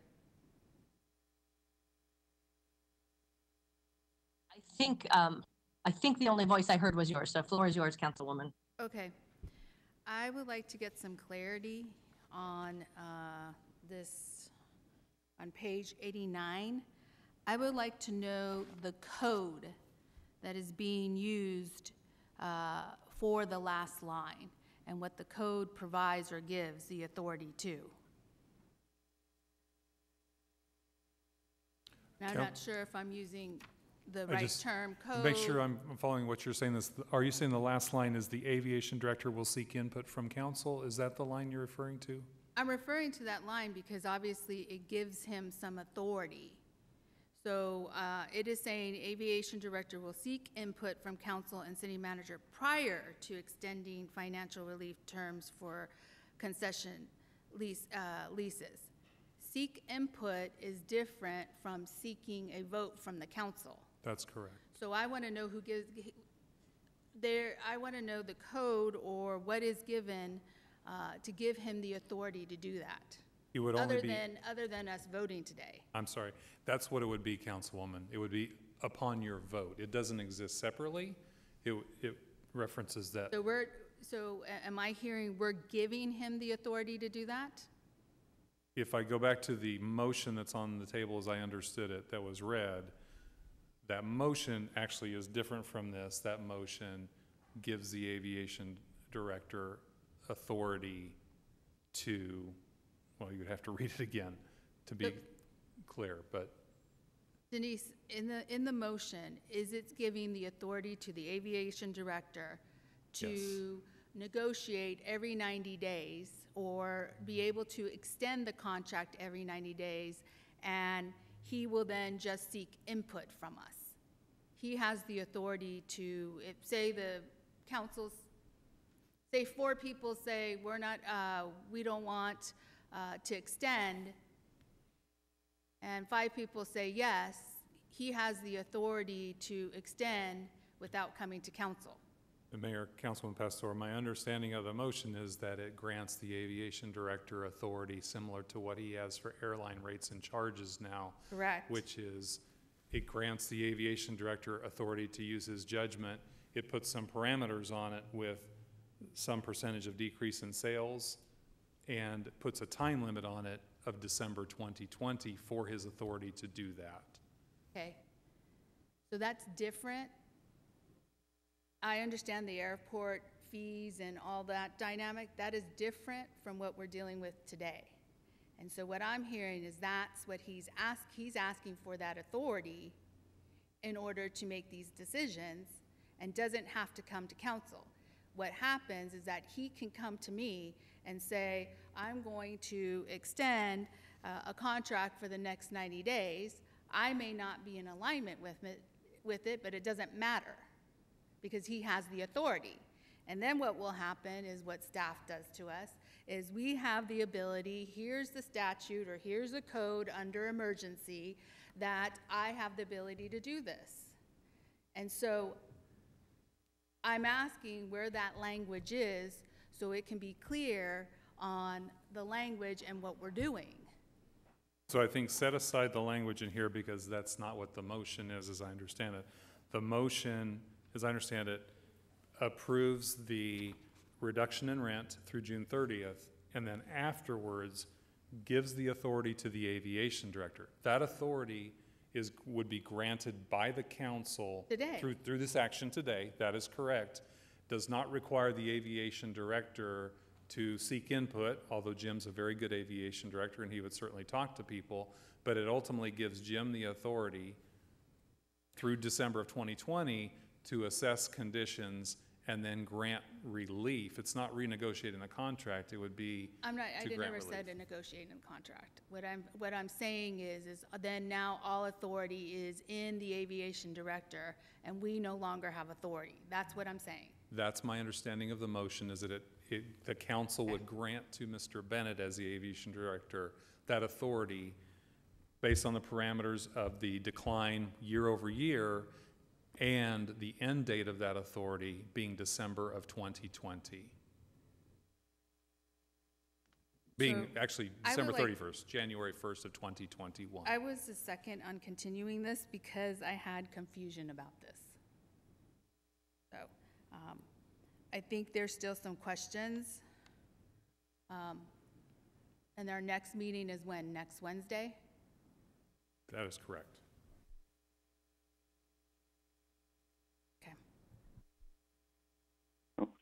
Mayor? Go ahead, as a Councilmember DeCiccio. Yeah, thank you, Mayor. Wow, if you really want to snooker the public and the council here by doing this motion, I'm in shock that that would even be on the table right now. Everything that's ever been discussed was that the council was going to help guide this thing through and be involved in it. This is a total snooker job on everybody. Even the 3 months is a complete tax giveaway. It's a complete taxpayer giveaway of over $5 million to two large billion-dollar national companies, multinational companies that can't even take care of their own employees. We're seeing this at the national level, and now you're going to see it here. The big guys get taken care of, and the small guys have to get stuck and get screwed in the process paying the bill. So, Mayor, this is a total snooker job here. I'm shocked by it. I should say I should be shocked. I'm not anymore. But this was always supposed to be in the hands of the council. And what this does is it literally is a back door to allow the director, airport director, to cut these deals without coming to the council. And everybody on the council who votes for this is going to be ultimately responsible for that, because we're going to make sure that the public knows about it. Thank you, Mayor.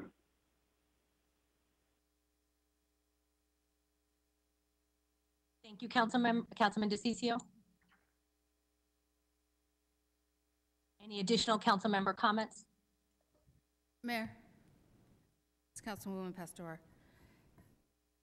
I would like to know where there's language on the state of emergency that gives authority to the aviation director. So I think legal probably has to come up here.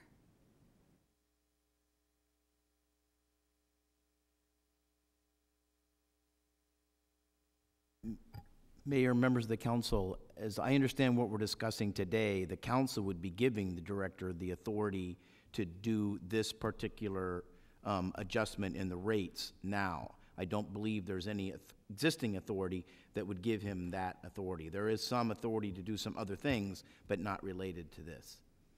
Okay, so what is the language that gives him authority to do other things? I guess that's what I'm asking. Mayor, Mayor, members of the council, I don't have that in front of me. Julie Cree's coming up. She may have some more detail. Mayor and council, just to add to that conversation, the authority that's being granted is contract authority, so these are for contract negotiations. So the authority that you would grant is under the ordinance. You're granting the, if you pass that, you would be discussing granting the aviation authority to negotiate the contracts. Okay, so that's regarding contracts. What other authority does he have under the emergency? There is a code, there was something that was read to me at a certain point. So that's what I'm asking for. There's different things. So there is emergency authority, which Mr. Bennett can explain. I think this is separate from the emergency, but there is that language. But I want to Mr. put Bennett. it on the record. Yeah. Mayor, to members of the council and Councilwoman Pastor, there are two existing provisions in the Phoenix City Code. I can't hear you. There are two existing provisions in the Phoenix City Code. One deals with in a state of emergency that the Director of Aviation has authority over all things at the airport. And as we know, this pandemic has been declared a national emergency, a state emergency, and the city has declared this as an emergency. That's one provision. Then there also is a separate provision that gives the aviation director the authority to issue rules and regulations on the operation and how the airports are run.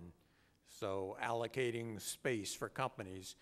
That's the provision that was also used to issue the mandatory face covering requirement for the use of the airport facility. That was issued as a rule and regulation under the existing authority in Phoenix City Code. So those are the only two provisions that exist today. So then you would have the authority then to, if you administered face masks, then you would have the authority to also administer people having to wear gloves, people having to sanitize their hands, since this is a global and public health issue. So you have the authority to do that. Mayor, to Councilwoman Pastor, we would have the authority to issue that, but that is not a practical application in the airport environment. We have strongly encouraged everyone to sanitize and wash their hands frequently and wear gloves as appropriate, but that is not something that we would feel that we could effectively enforce at the airports.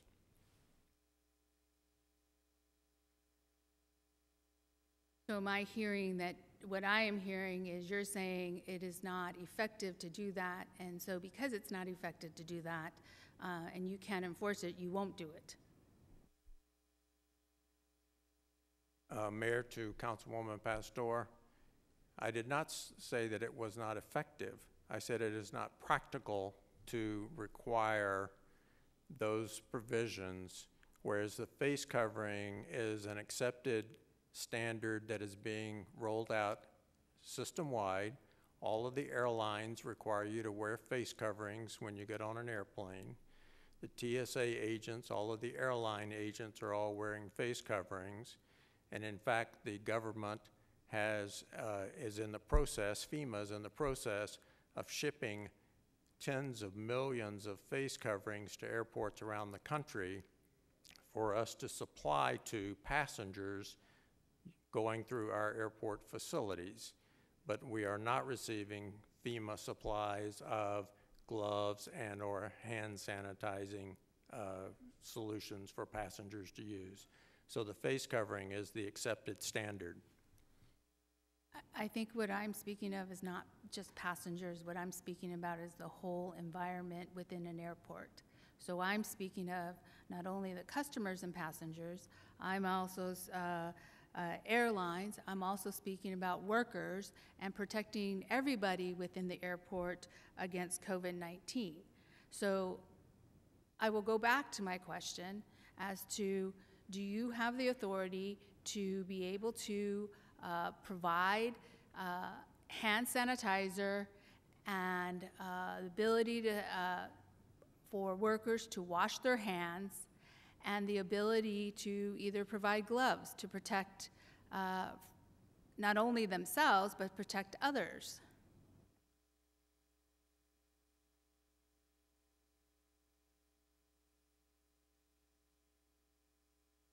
Mayor, to Councilwoman Pastor, the existing regulation that we issued on face coverings applies to all people in the public areas of the airport, which includes employees of the various businesses as well as our own City of Phoenix employees. It does not address washing your hands if you work for a company or using hand sanitizing. We make it readily available, and we have signs throughout the airport informing and educating people on that topic. And the face covering requirement is not required in the private areas of the airport, what we refer to as behind the house space, where employees routinely work. They're not required in their private spaces to wear the face coverings. It's certainly their decision. But I'm only addressing face coverings. And when you say city employees, does that include those HMS hosts and SSP employees too? Because I'm thinking of the airport as a very holistic way and not in a very silo, these people belong here, these people are responsible. That's what I'm getting at. Mayor, to Councilwoman Pastor, when I refer to the employees, I refer to all employees. So the HMS host employees, or the restaurant employees, regardless of whom they work for, the airline employees, our own city employees, our contract employees are required to wear a mask in the terminals, in the public areas of the terminals, the rental car center buses, and the SkyTrain. Okay, thank you.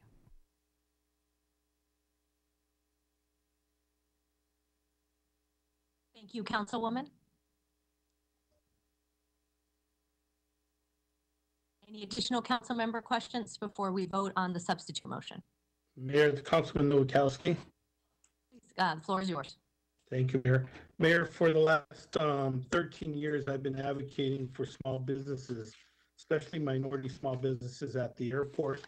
And this last contract, we were able to accomplish that, through host and SSP, from anywhere from 40 to about 50% of the restaurants there are minority owned. So, my hat's off to them for doing that. But at the same time, I was here today to support the vote going all the way until June 30th and supporting relief for those small businesses, and not to go give power to our director of the airport every 90 days to come back and to evaluate it and make a decision. So if the maker of the first motion would be able to go back to the original vote and a friendly amendment of relief for the airport all the way to June 30th, I would vote on that. Have to go with the substitute motion. Mayor, can I change that now, or do I have to wait till you vote on the substitute? I will ask our city attorney. Mayor, Councilwoman Williams, the motion for a continuance is actually not a substitute motion. It is a secondary motion, and it does have higher rank and has to be voted on first. If that motion passes, the item's continued. If that motion fails, then we would go back to the main motion. But since there was not a substitute, there could be an amendment or a substitute made to that motion. Okay, thank you. Councilwoman clarify a change in her motion right now? That would be okay? Mayor, members of the council, no, the secondary motion has to be dealt with that's on the table for the continuance before we can address the main motion again. Understood. Thank you. Could I turn to Denise, our city clerk? Could you tell us again what the secondary motion is? Mayor, the secondary motion was made by Councilmember Garcia to continue the item 9 to the June 17, 2020 formal council meeting, and it was seconded by Councilwoman Pastor. Okay. Colleagues, shall we vote on the secondary motion? And if it is unsuccessful, I will next turn to Councilwoman Williams. Mayor, can I ask another question? Please. So if the secondary motion goes down and for some reason we don't feel comfortable with the original motion, that fails, then basically it comes back to the council in the near future, right? If both items fail? Chris? Yes. Mayor, Councilman Nowakowski, if the motion to continue fails, then the main motion would be back in front of the council. There could be amendments to that motion or a substitute motion. If all of those failed, then yes, the item could come back, or they could still make another motion. Thank you. Thank you. Are we ready for roll call on the secondary motion? So we will go to roll call. Council members are welcome to explain their vote. Roll call. DeCiccio? Yes. Garcia? Yes, and just a reminder that it's not just about this motion. I think we heard today from workers, and we still yet have to figure out ways in which we can support them, and that's what I think we need some time for as well, so yes. Nowakowski? Mayor, I'm going to explain my vote. Basically, we pushed and fought to make sure that our airport's diverse, that we have minority businesses there. This is a way to support those minority businesses. It's a way for them to survive.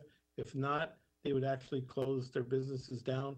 And then basically the workers and the minority businesses both would not be at the airport anymore. So I believe it's so important that we find a solution, as long as there was some relief in the last 3 months that was committed to the workers, and there's some hiccups that I need clarification on. But I would be voting no on this one. Pastor? I'm voting on for a continuance for June 17th. Yes, Councilwoman Pastor, for June 17th. So I'm a yes. Councilwoman Stark? No. Waring?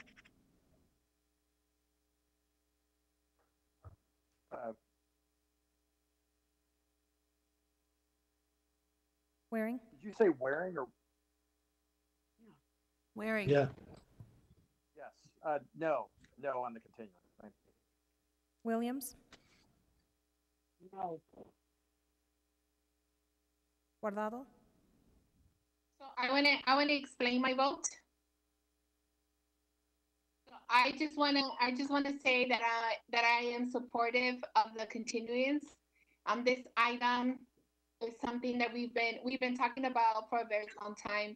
You know, we've had workers come out and speak. A lot of workers who have talked about the fact that they no longer have health insurance to be able to support themselves. We have workers that have cancer and are no longer going to be able to take chemotherapy. We just heard SSP say that they had been paying for health insurance for the month of April, and they didn't. So they even came on and didn't say the whole truth about what they were doing to support their workers.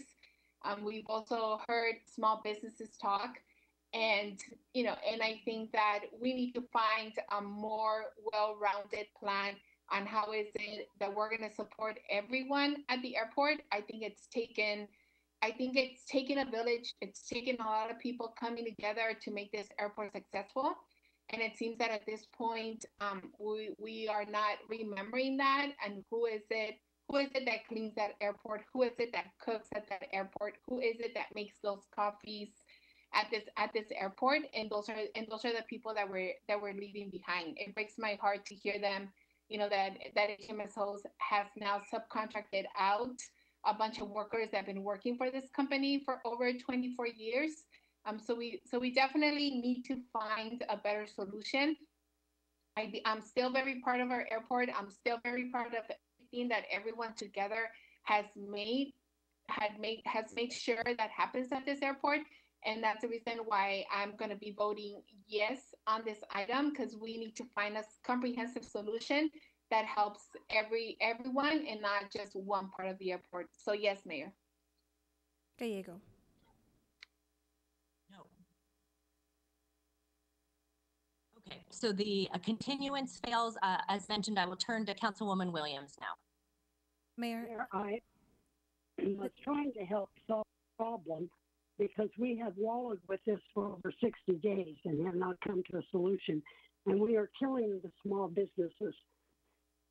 I also understand that S&P has also sent copies of paid insurance billings to council members, so proving that they have paid that. I am very sympathetic with those workers, but in the meantime, half of the employees are also not in that union, and they need to find some support. We need to keep them alive so there's jobs to come back to. So I will delete my second half of the motion and just approve what's in the packet. The item 9, that we have rent relief and follow the LA plan through June 30 of this year. I'm okay as second. Thank you. Thank you, Councilwoman Williams and Councilwoman Stark. Mayor? From my perspective, this is a fair, yes, Councilwoman Pastor. No, it's Vice Mayor. Right. Sorry, I need clarity on the motion. It's breaking in and out of the chambers right now. Especially the 9 that was on our agenda. Yeah, just to clarify, what's on the agenda goes through June 30th, but also has the provision, and I know there was some discussion about the aviation director having authority to extend it after seeking input from council. My understanding was that that was not what the council wanted, and so so the packet as presented is extend through the June 30th and gives the aviation director authority to extend it in 90-day increments based on statistics and seek input from council prior to doing so. So we just need to be sure before we walk out here whether you want that authority with him or not. Mayor? Mayor? Councilwoman Pastor. I would like to make a friendly amendment to the motion. And I'm not sure, I don't know if it fits or doesn't fit. I would like to make a friendly amendment to the motion that Director Bennett to come to council before extending the term of relief to make sure that we are taking a balanced approach in addressing airport relief, and that we're keeping the workers in the forefront of those decisions, and to follow up with the work that staff is doing on this. I guess I would just recommend, Mayor, Councilwoman Pastor, to just, that if that's the direction, just have the council vote on it each time for extension? Correct. Is that what you intended? Yes, Okay, that's so what I would Mr. like. Bennett would come back and present, but the council would actually vote on extending. Correct. Okay, and Mr. City Attorney, is that a friendly or a substitute? Mayor, members of the council, I believe that's close enough to the motion that it can be a friendly amendment if the maker and the second accept it. If not, then it can stand as a substitute motion. Okay. I will accept it. I'm fine. I'm fine as well.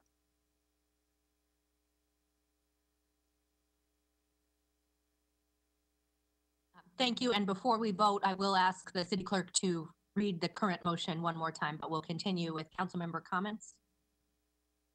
Mayor, members I've of lost track of who. Mayor, members of the council, the current motion is on item number 9, motion made by Councilwoman Williams to approve item 9 with a friendly amendment from Councilwoman Pastor that was accepted by Councilwoman Williams to have the director of the aviation department come back to council before extending the term of the relief. And this was seconded and accepted by Councilwoman Stark. Thank you to our city clerk. Council member comments.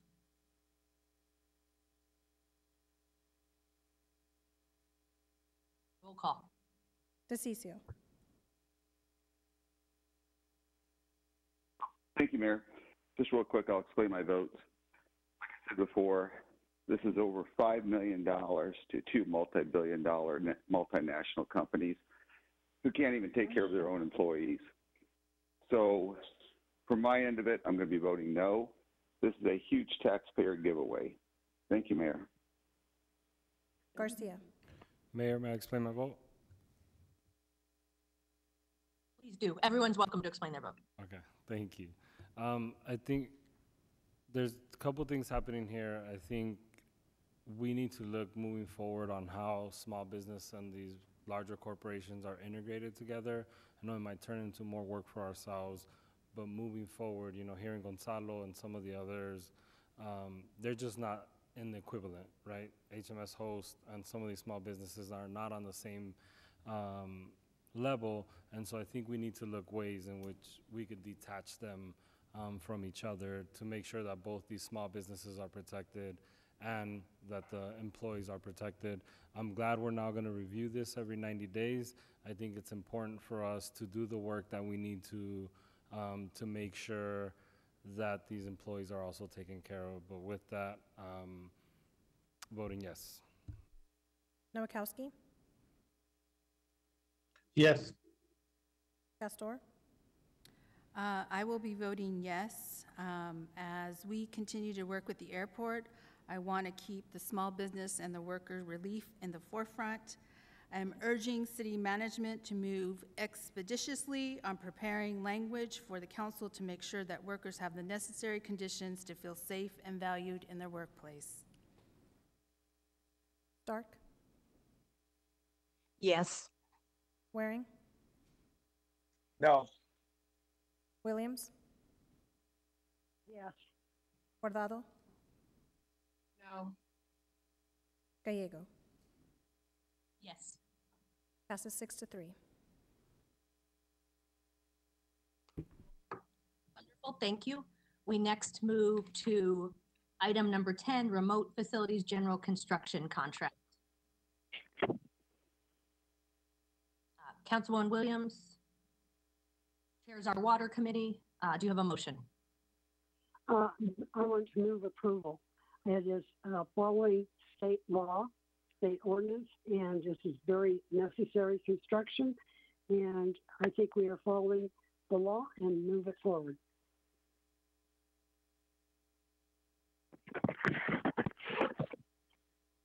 Second.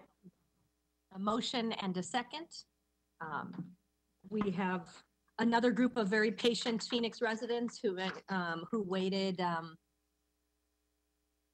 also through our last council meeting. So if I will begin by going to the phone. We will begin with Daniel Bonnet, followed by Mario Ayala. Can you hear me? Yes, we can. Thank you, Mayor Gallego, council members. My name is Dan Bonnet. I'm a partner with the Phoenix law firm of Martin and Bonnet. We represent AFSCME Local 2384, the authorized representatives for more than 1,500 current Unit 2 employees for the city.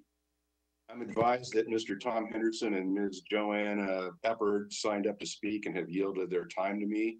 So I understand from prior communications with the mayor's office that I will have their time, which is up to 10 minutes. Is that correct?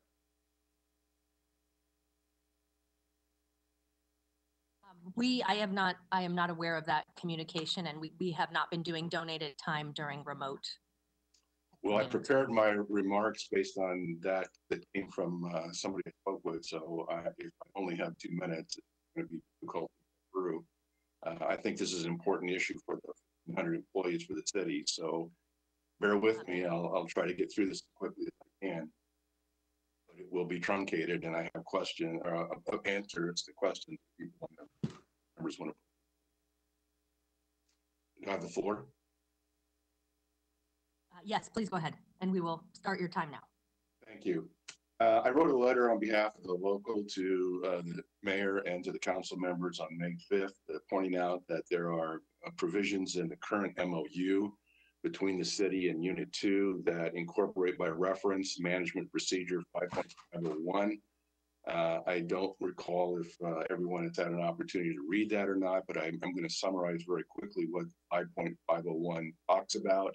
It sets out a procedure for getting the union and employees involved in any process that considers costing proposals for the city to deliver services under consideration. They perform to be performed by private industry on a contractual basis. 5.501 is incorporated into the current MOU and expresses by reference that this process be followed. And I would assume that when the council approved the current MOU, it did so with the understanding that it was going to be followed by the city and its various departments, including the water department. And it's the union's position that 5.501 was not followed. The issue here, in summary, is that 5.501 has 34 separate action steps that are spelled out. The very first one of which requires that the union be involved in the process of determining what services can best be performed by current employees of the city as opposed to those that might be contracted out to private parties. There are those services that in this particular contract that's under consideration that have been bundled together with other services. And I think the issue here that I seem to understand from conversations with my client and their conversations that they have with the city, that there's a statutory requirement to let this out for a bid, but it's the union's proposal and position that not all services that were bundled into this agreement are required to be let out for bid by statute.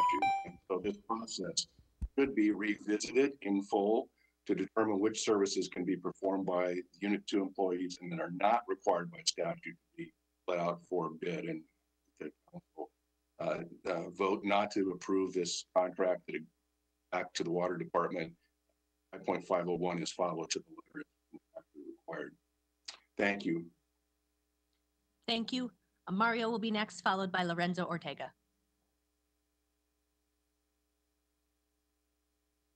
Hi, Mayor. I know we're not doing time, and I also had someone yield their time, so I'll try to run through this. My name is Mario Ayala. I'm the proud president of ASME Local 2384. We represent over 1,700 city employees, and on behalf of those employees, we oppose agenda item number 10, Water Services JOC contract, as it infringes on the work of the bargaining unit and adds unnecessary liability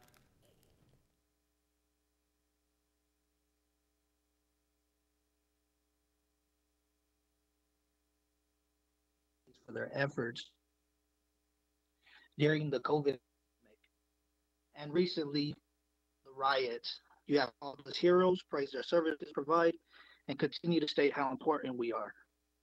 Well, today you have an opportunity to show those employees how important you are, how important they are. Such contracts such as item 10 places these employees' future in danger of losing their jobs while posing a danger to the sustainability of Phoenix. These employees deserve a city council that will step up to the plate and secure their future. Not only a council that talks the talk, but meets those words with actions. I know that if this conversation included our brothers in police and fire, it would be politically unsavvy to vote on this contract. But our members treat your drinking water, repair your police cruisers and fire trucks, and we also vote. This contract completely contradicts the fiscal responsibility of the city. The city recently imposed hiring freezes and made several cuts internally to yield a $27 million savings. The city has now transitioned into looking at 25% cuts of staff and services, and has even asked the employees what they are willing to give. Yet here we are attempting to approve a $45 million contract. Due to the COVID pandemic and the lost revenues, the city has asked its employees to chip in. We have been there in the past. We ask that you do not put a burden to our families and the employees again. We ask that you take a step back regarding this $45 million handout as the city faces economic uncertainties. Hasty decisions today, natural devastations tomorrow. I can talk until I'm blue in the face, but it doesn't much matter if you contract. I ask that once you place your employees first, increase the morale by securing their futures and voting this contract down. Thank you. Thank you. Lorenzo is next, followed by James McKenna. Hello, City Council, can you hear me? Yes, we can. Oh, hi, good morning, or more like good afternoon. Mayor and City Council, my name is Lorenzo Ortega, and I am in opposition to City Council item number 10. This proposed city contract of $45 million is not in the benefit of the city's ratepayers. The city already has equipment in place and employees ready to perform this type of work that they are looking to contract out. I am baffled that the water department will request to increase a contract that was recently $9 million up to an astonishing amount of $45 million. This is a 500% increase in contracting services. In a time where there is so much uncertainty in this country with a pandemic, riots, economic recession, and unemployment, the city is requesting city departments to cut their budgets by 25% and is claiming a possible $145 million budget deficit, and additionally is looking at potential layoffs of city staff, including first responders like police and fire. Ironically, the city is also looking at entering into a $45 million contract. This contract does not make financial sense. The city should be looking at cost-saving measures, as we do not know yet how these current events across the country will affect the city's budget. I request that the City Council considers all the facts and votes down this contract proposal. Thank you for your time and opportunity to speak. I yield the remainder of my time. Thank you. Our final speaker on this item will be Mr. McKenna. Good afternoon. My name is James McKenna, and I too am a board member of AFSCME Local 2384. And I'd like to state my opposition towards item number 10. I am bewildered that during a time of financial uncertainty, Catherine Sorensen and Troy Hayes from the Water Services Department would ask the citizens of Phoenix to spend $45 million on a contract that only cost $9 million in the previous year. This is a 500% increase in spending for an open-ended contract that reads $45 million or 5 years, whichever comes first. At a time of financial uncertainty, when the city manager has already started to explore 25% cuts across all city departments and public services, Catherine Sorensen and Troy Hayes are brazen enough to think they can squander an additional $36 million of taxpayers' money in a department that already has staff that is trained, certified, and equipped for this work. With the financial crunch from COVID pandemic and the cost of damage in recent protesting, this request for $45 million is not only wasteful, it is redundant. The Water Services Department already has a staff that is performing this work. As taxpayers already facing difficulties, why would we pay more than 5 times the amount to an outside contractor for work we already have trained and qualified staff for? Thank you. Thank you. Thank you all for your testimony. City staff feedback from our employees very seriously, and we hired an outside counsel to review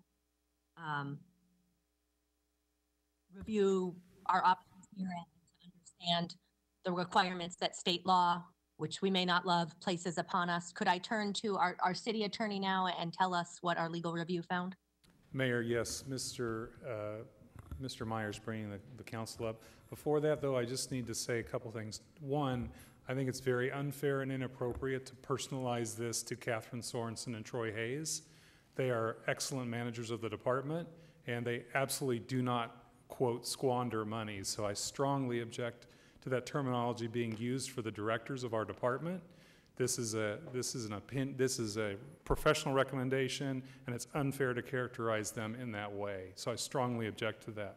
Secondly, this is not a 500% increase. This is a 5-year contract, which is roughly estimated at $9 million per year. So that's a misunderstanding that this is that level of increase. It is not. It is $45 million over 5 years. To your question, then I will turn to Mr. Meyer. Mayor, members of the council, as the mayor stated, the projects to be bid out under this contract all exceed $22,000 in our construction. With those two requirements, they are covered by Title 34, and the city is prohibited from insourcing or doing that work itself under those provisions. If there were jobs that were under 22,000 or not construction, then the MOU and the provisions that have been referred to would apply to those jobs. So as the mayor mentioned, we reviewed this and had outside counsel review this, and they came independently to the same conclusion that we did. With that, I'm Catherine Sorensen and the city engineer Eric Froberger here, and we also have our outside counsel and inside counsel to answer any questions. Thank you. Council member questions. Mayor, I have questions. This is Councilwoman Pastor. So what I am hearing is that under state law, it's 22,000. Am I correct, Chris? Did I hear 20? Mayor, members of the council, Councilman Pastor, yes. $22,000 for vertical construction projects is the threshold that any jobs above that amount have to be sent out of the city. We can't perform them inside. Okay, when you say vertical construction, I think of building trades. I think of buildings and construction. What type of construction is defined as in this statute?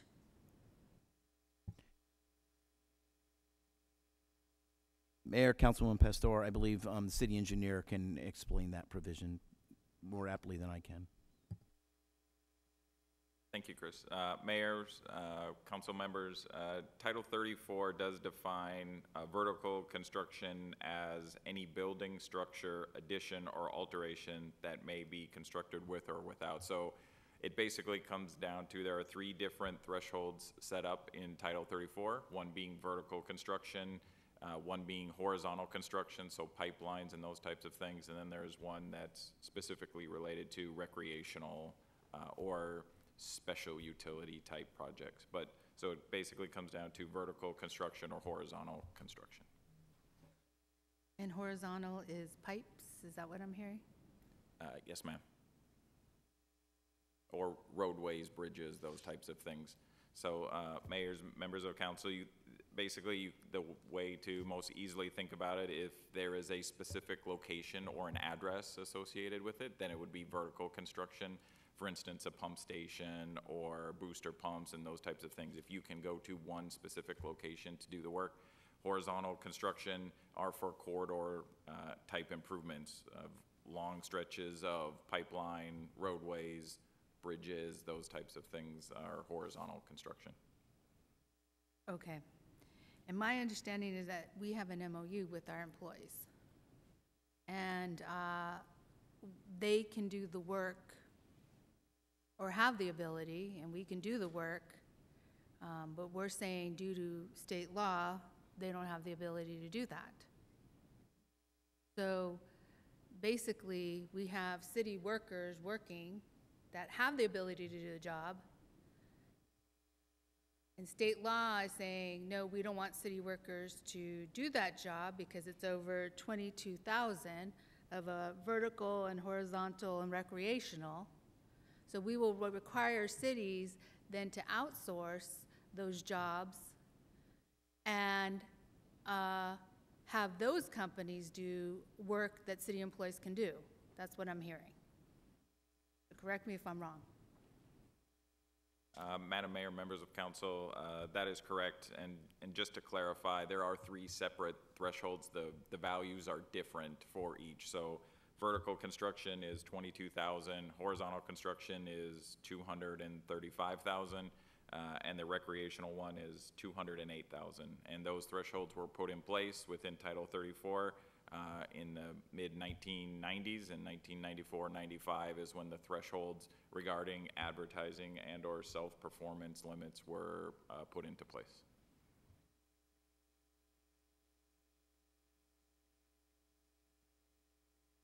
Thank you. Thank you, Councilwoman. Any additional council member comments or questions?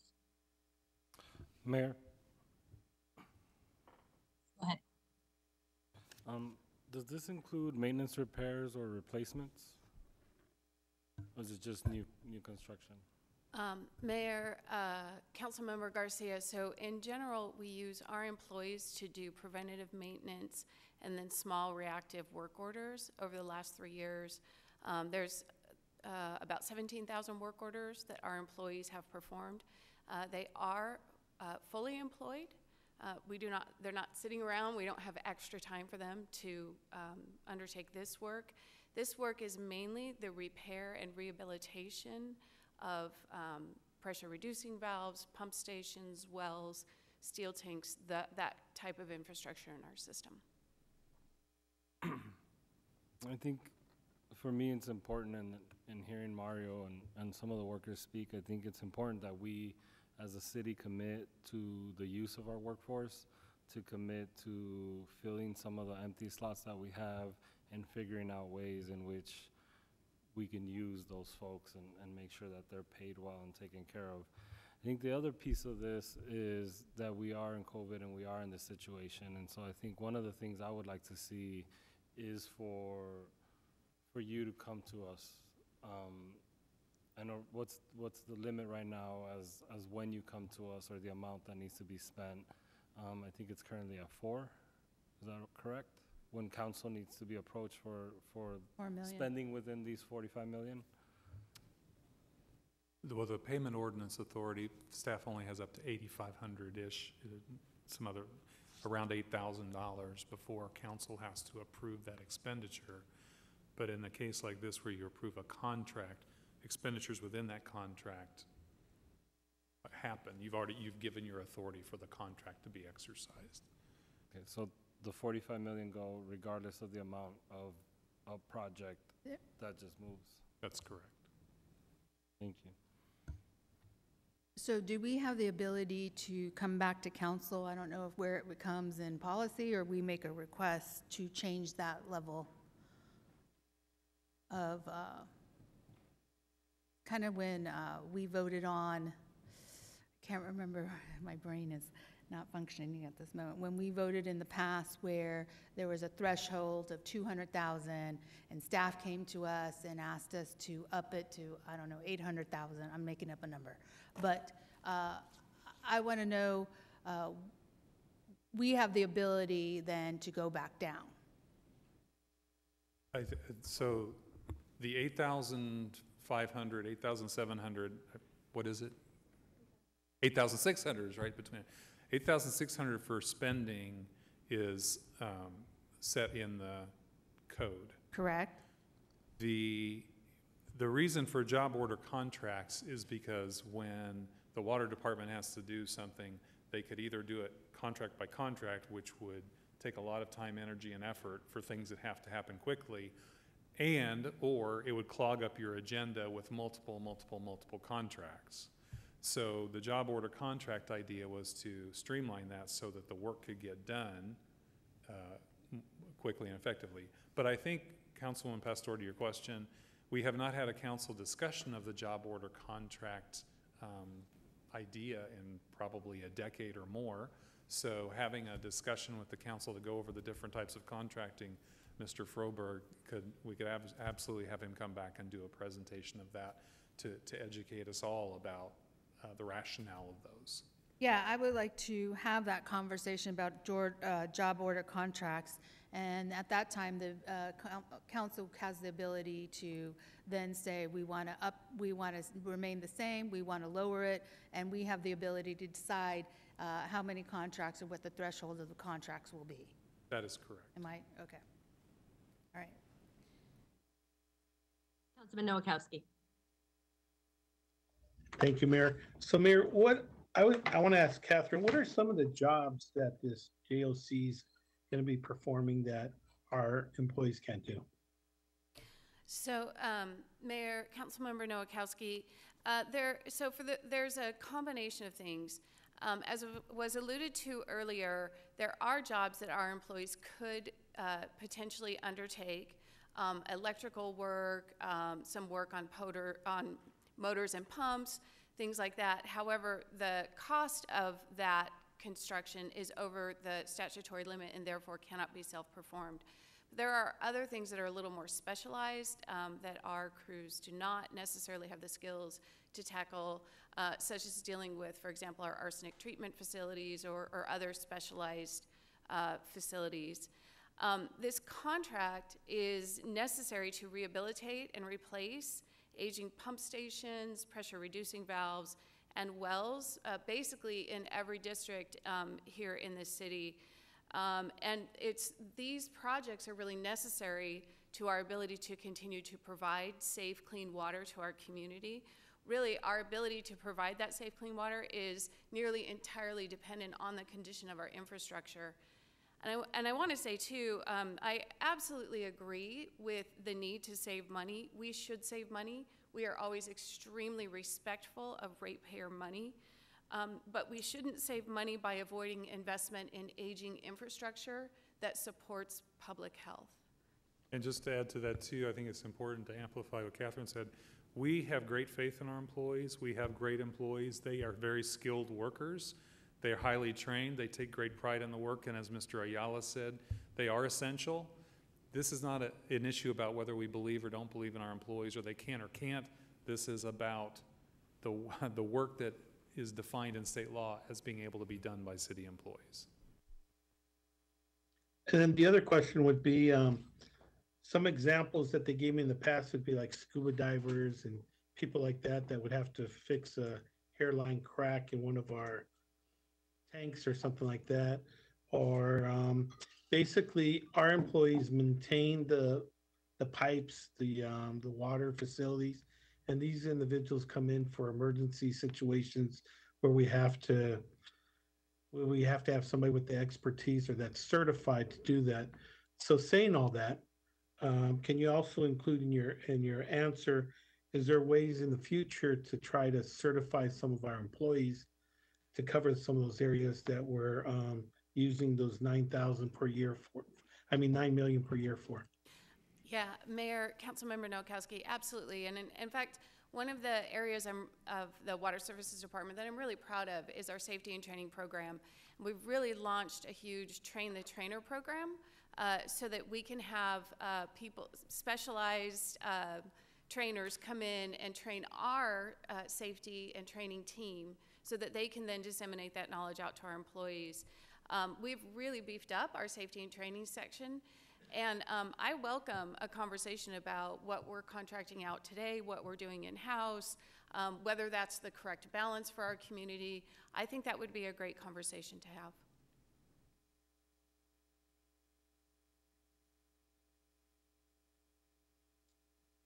Thank you, Councilman Nowakowski. Councilwoman Pastor. I'm reading the contract term. Could you please clarify, the term of the master agreement is for up to 5 years or up to 45 million, which occurs first? If it exceeds 45 million, then that means you would have to come back unless it's under $22,000. Mayor, Councilwoman Pastor, so the authority is up to $45 million or 5 years, whichever comes first. So no, we cannot spend more than $45 million. But say there's an incident where you do spend more than 45 million and the job isn't complete, then you would come back to council to ask for additional dollars. Mayor, Councilman Pastor, correct. Okay, so, okay. I guess my question, or what I would like to see, I don't know if other council people would like to see, but I would like for staff to work with the government relations area and working with and raising the amount requiring outside contract. I think we need to relook at this, and I think as a city we need to start advocating. Not sure what that, I would like to have that conversation and see what is needed. I like to keep jobs within the city, especially with those employees that have the ability to do it. And I can speak to Dave Martin on it too.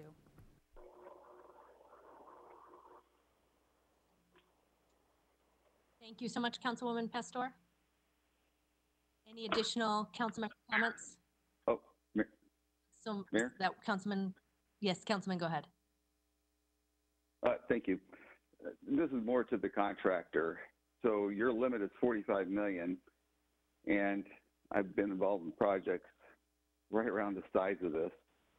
You will come back with change orders. So you have two dilemmas. If you come back with a change order, you can hear the council already. So just more of a warning and giving you a heads up. Because if you come back with change orders, you're going to probably get voted down by the majority of the council here. The other part of it deals with if you don't finish the entire project for 45 million, then that could get voted down. I'm just totally giving you a heads up on this thing. It's a new world, so these change orders could be problematic. And so you have two dilemmas here. And the other thing I want to echo what Ed Zerker said about Catherine. Catherine is amazing. She is literally the top of the class. She's the best water director we've ever had in the city of Phoenix, and likely, and I would believe that she is the best in the state of Arizona. She is that good. She lives and breathes this. Troy is amazing as well. I mean, we don't always agree on stuff with either Catherine or Troy, but they're so incredibly professional. They're always doing the right thing. They're always pushing the City of Phoenix agenda. It's just great to watch. Either one of those could easily be a deputy director. And Ed, I mentioned this to you before, you have amazing staff that you put together as director heads. Alan Stevenson, Inger, Christine Mackey, Catherine Sorensen. I hope I'm not forgetting people like Keeney Knudsen. You've just done an amazing job in the last year or so, and they're all young. They're all determined to do the right thing. So more power to you. I think we just got an amazing group of people below you, Ed, that are just, they're doing great. So, and Catherine, you are at the top. You're that good. So to what Ed said, Ed Zerker said, you've done an amazing job. Thank you for that.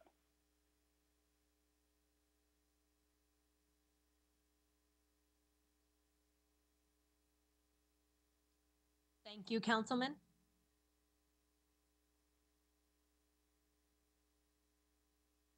Hearing no additional comments, roll call. DeCiccio?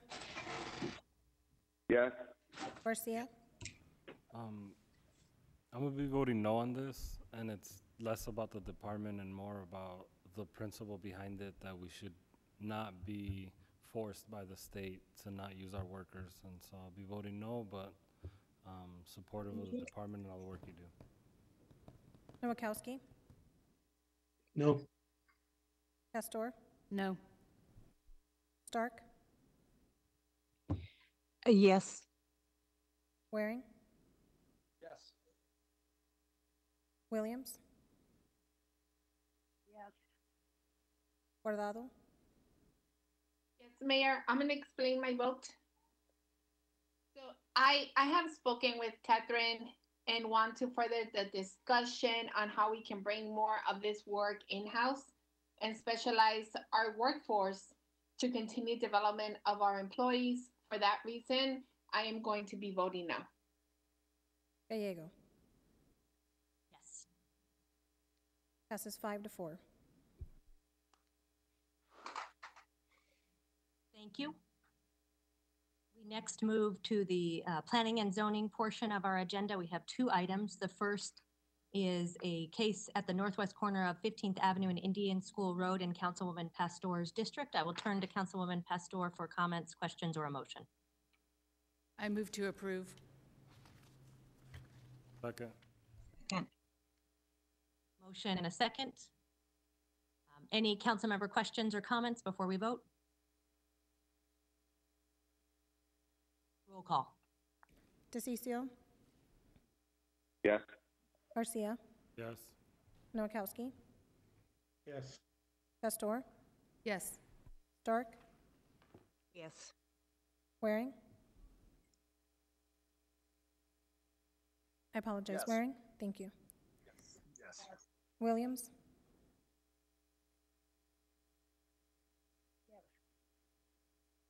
Williams.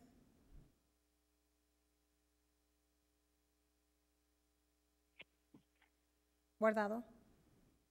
Yes. Gallego. Yes. Yes. Passes 9-0. Thank you. We next move to item 12, which is the biennial certified audit of land use assumptions, infrastructure improvement plan, and development fees. We will begin with a brief staff report. Director Alan Stevenson of the Planning Department. Thank you, Mayor, members of council. I do have a PowerPoint if the council wishes, but I think I'll just read a brief paragraph here explaining it, and I think we'll be good here unless the council has questions. This is a request for a public hearing regarding our biannual certified audit of our land use assumptions, infrastructure improvement plan, and development fees as required by state law for our infrastructure financing plans. And so this period covers July 1, 2016 through June 30th, 2018. The city hired an outside consultant to look at all of our land use assumptions based upon that impact fee program and how the money was spent during that time period.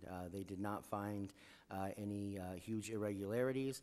There were a couple of small permit matters that were charged incorrectly that were fixed. Either money was refunded or additional money was collected from another department. In addition, the consultant also asked staff to make sure that we watch our growth assumptions, which really comes down to when you're putting together your impact fee program, you have to make projections about what is going to develop in that 10-year time period. In our last impact fee program, we were estimating a little bit more than actually came to fruition, and so they just said continue to monitor that, which is something we do all the time anyways. With that, I'm happy to answer any questions. Thank you. Any questions for our planning director? Hearing none, I will open our public hearing. We did not receive any requests from the public to speak on this item, so I will close the public hearing.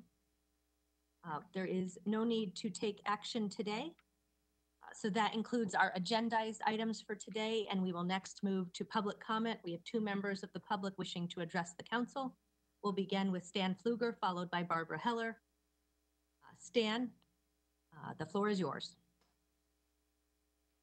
Thank you, Mayor Gallego and members of the Phoenix City Council. My name is Stan Pfluger, and I'm a retired law enforcement officer that moved to the Phoenix metro area 8 years ago. And I currently live in Councilman Waring's district.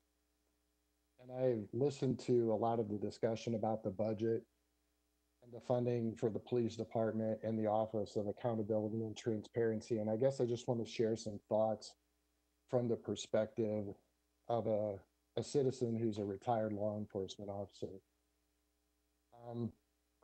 Experience has taught me that one very effective way to motivate people's behavior is to connect it with a financial incentive.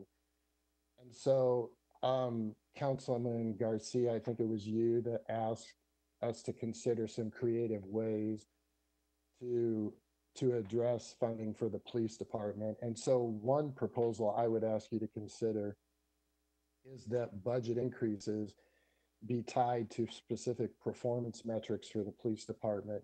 So for example, you know, if we require that the police department reduce their use of force complaints by 50% or some percentage over the previous year, then those funds, those extra funds for the next year, they get those. And if not, they go to the Office of Accountability or Transparency or the Civilian Review Board then for continued oversight of the police department. Councilman DeCiccio, I agree with you that the vast majority of officers do the right thing.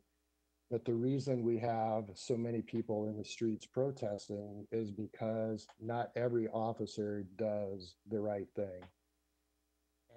And so when we have when we have substantiated excessive force complaints by an officer, when that allegation is substantiated, I think we need to have a zero tolerance policy. You know, if you think about it, every company in Phoenix has zero tolerance policies for sexual harassment and excessive force by an officer. And think about this, even if this is a right to work state, so I can even be fired from my job for no cause, but we don't have a zero tolerance policy for excessive use of force. I think we need to continue to emphasize hiring the right people and screening people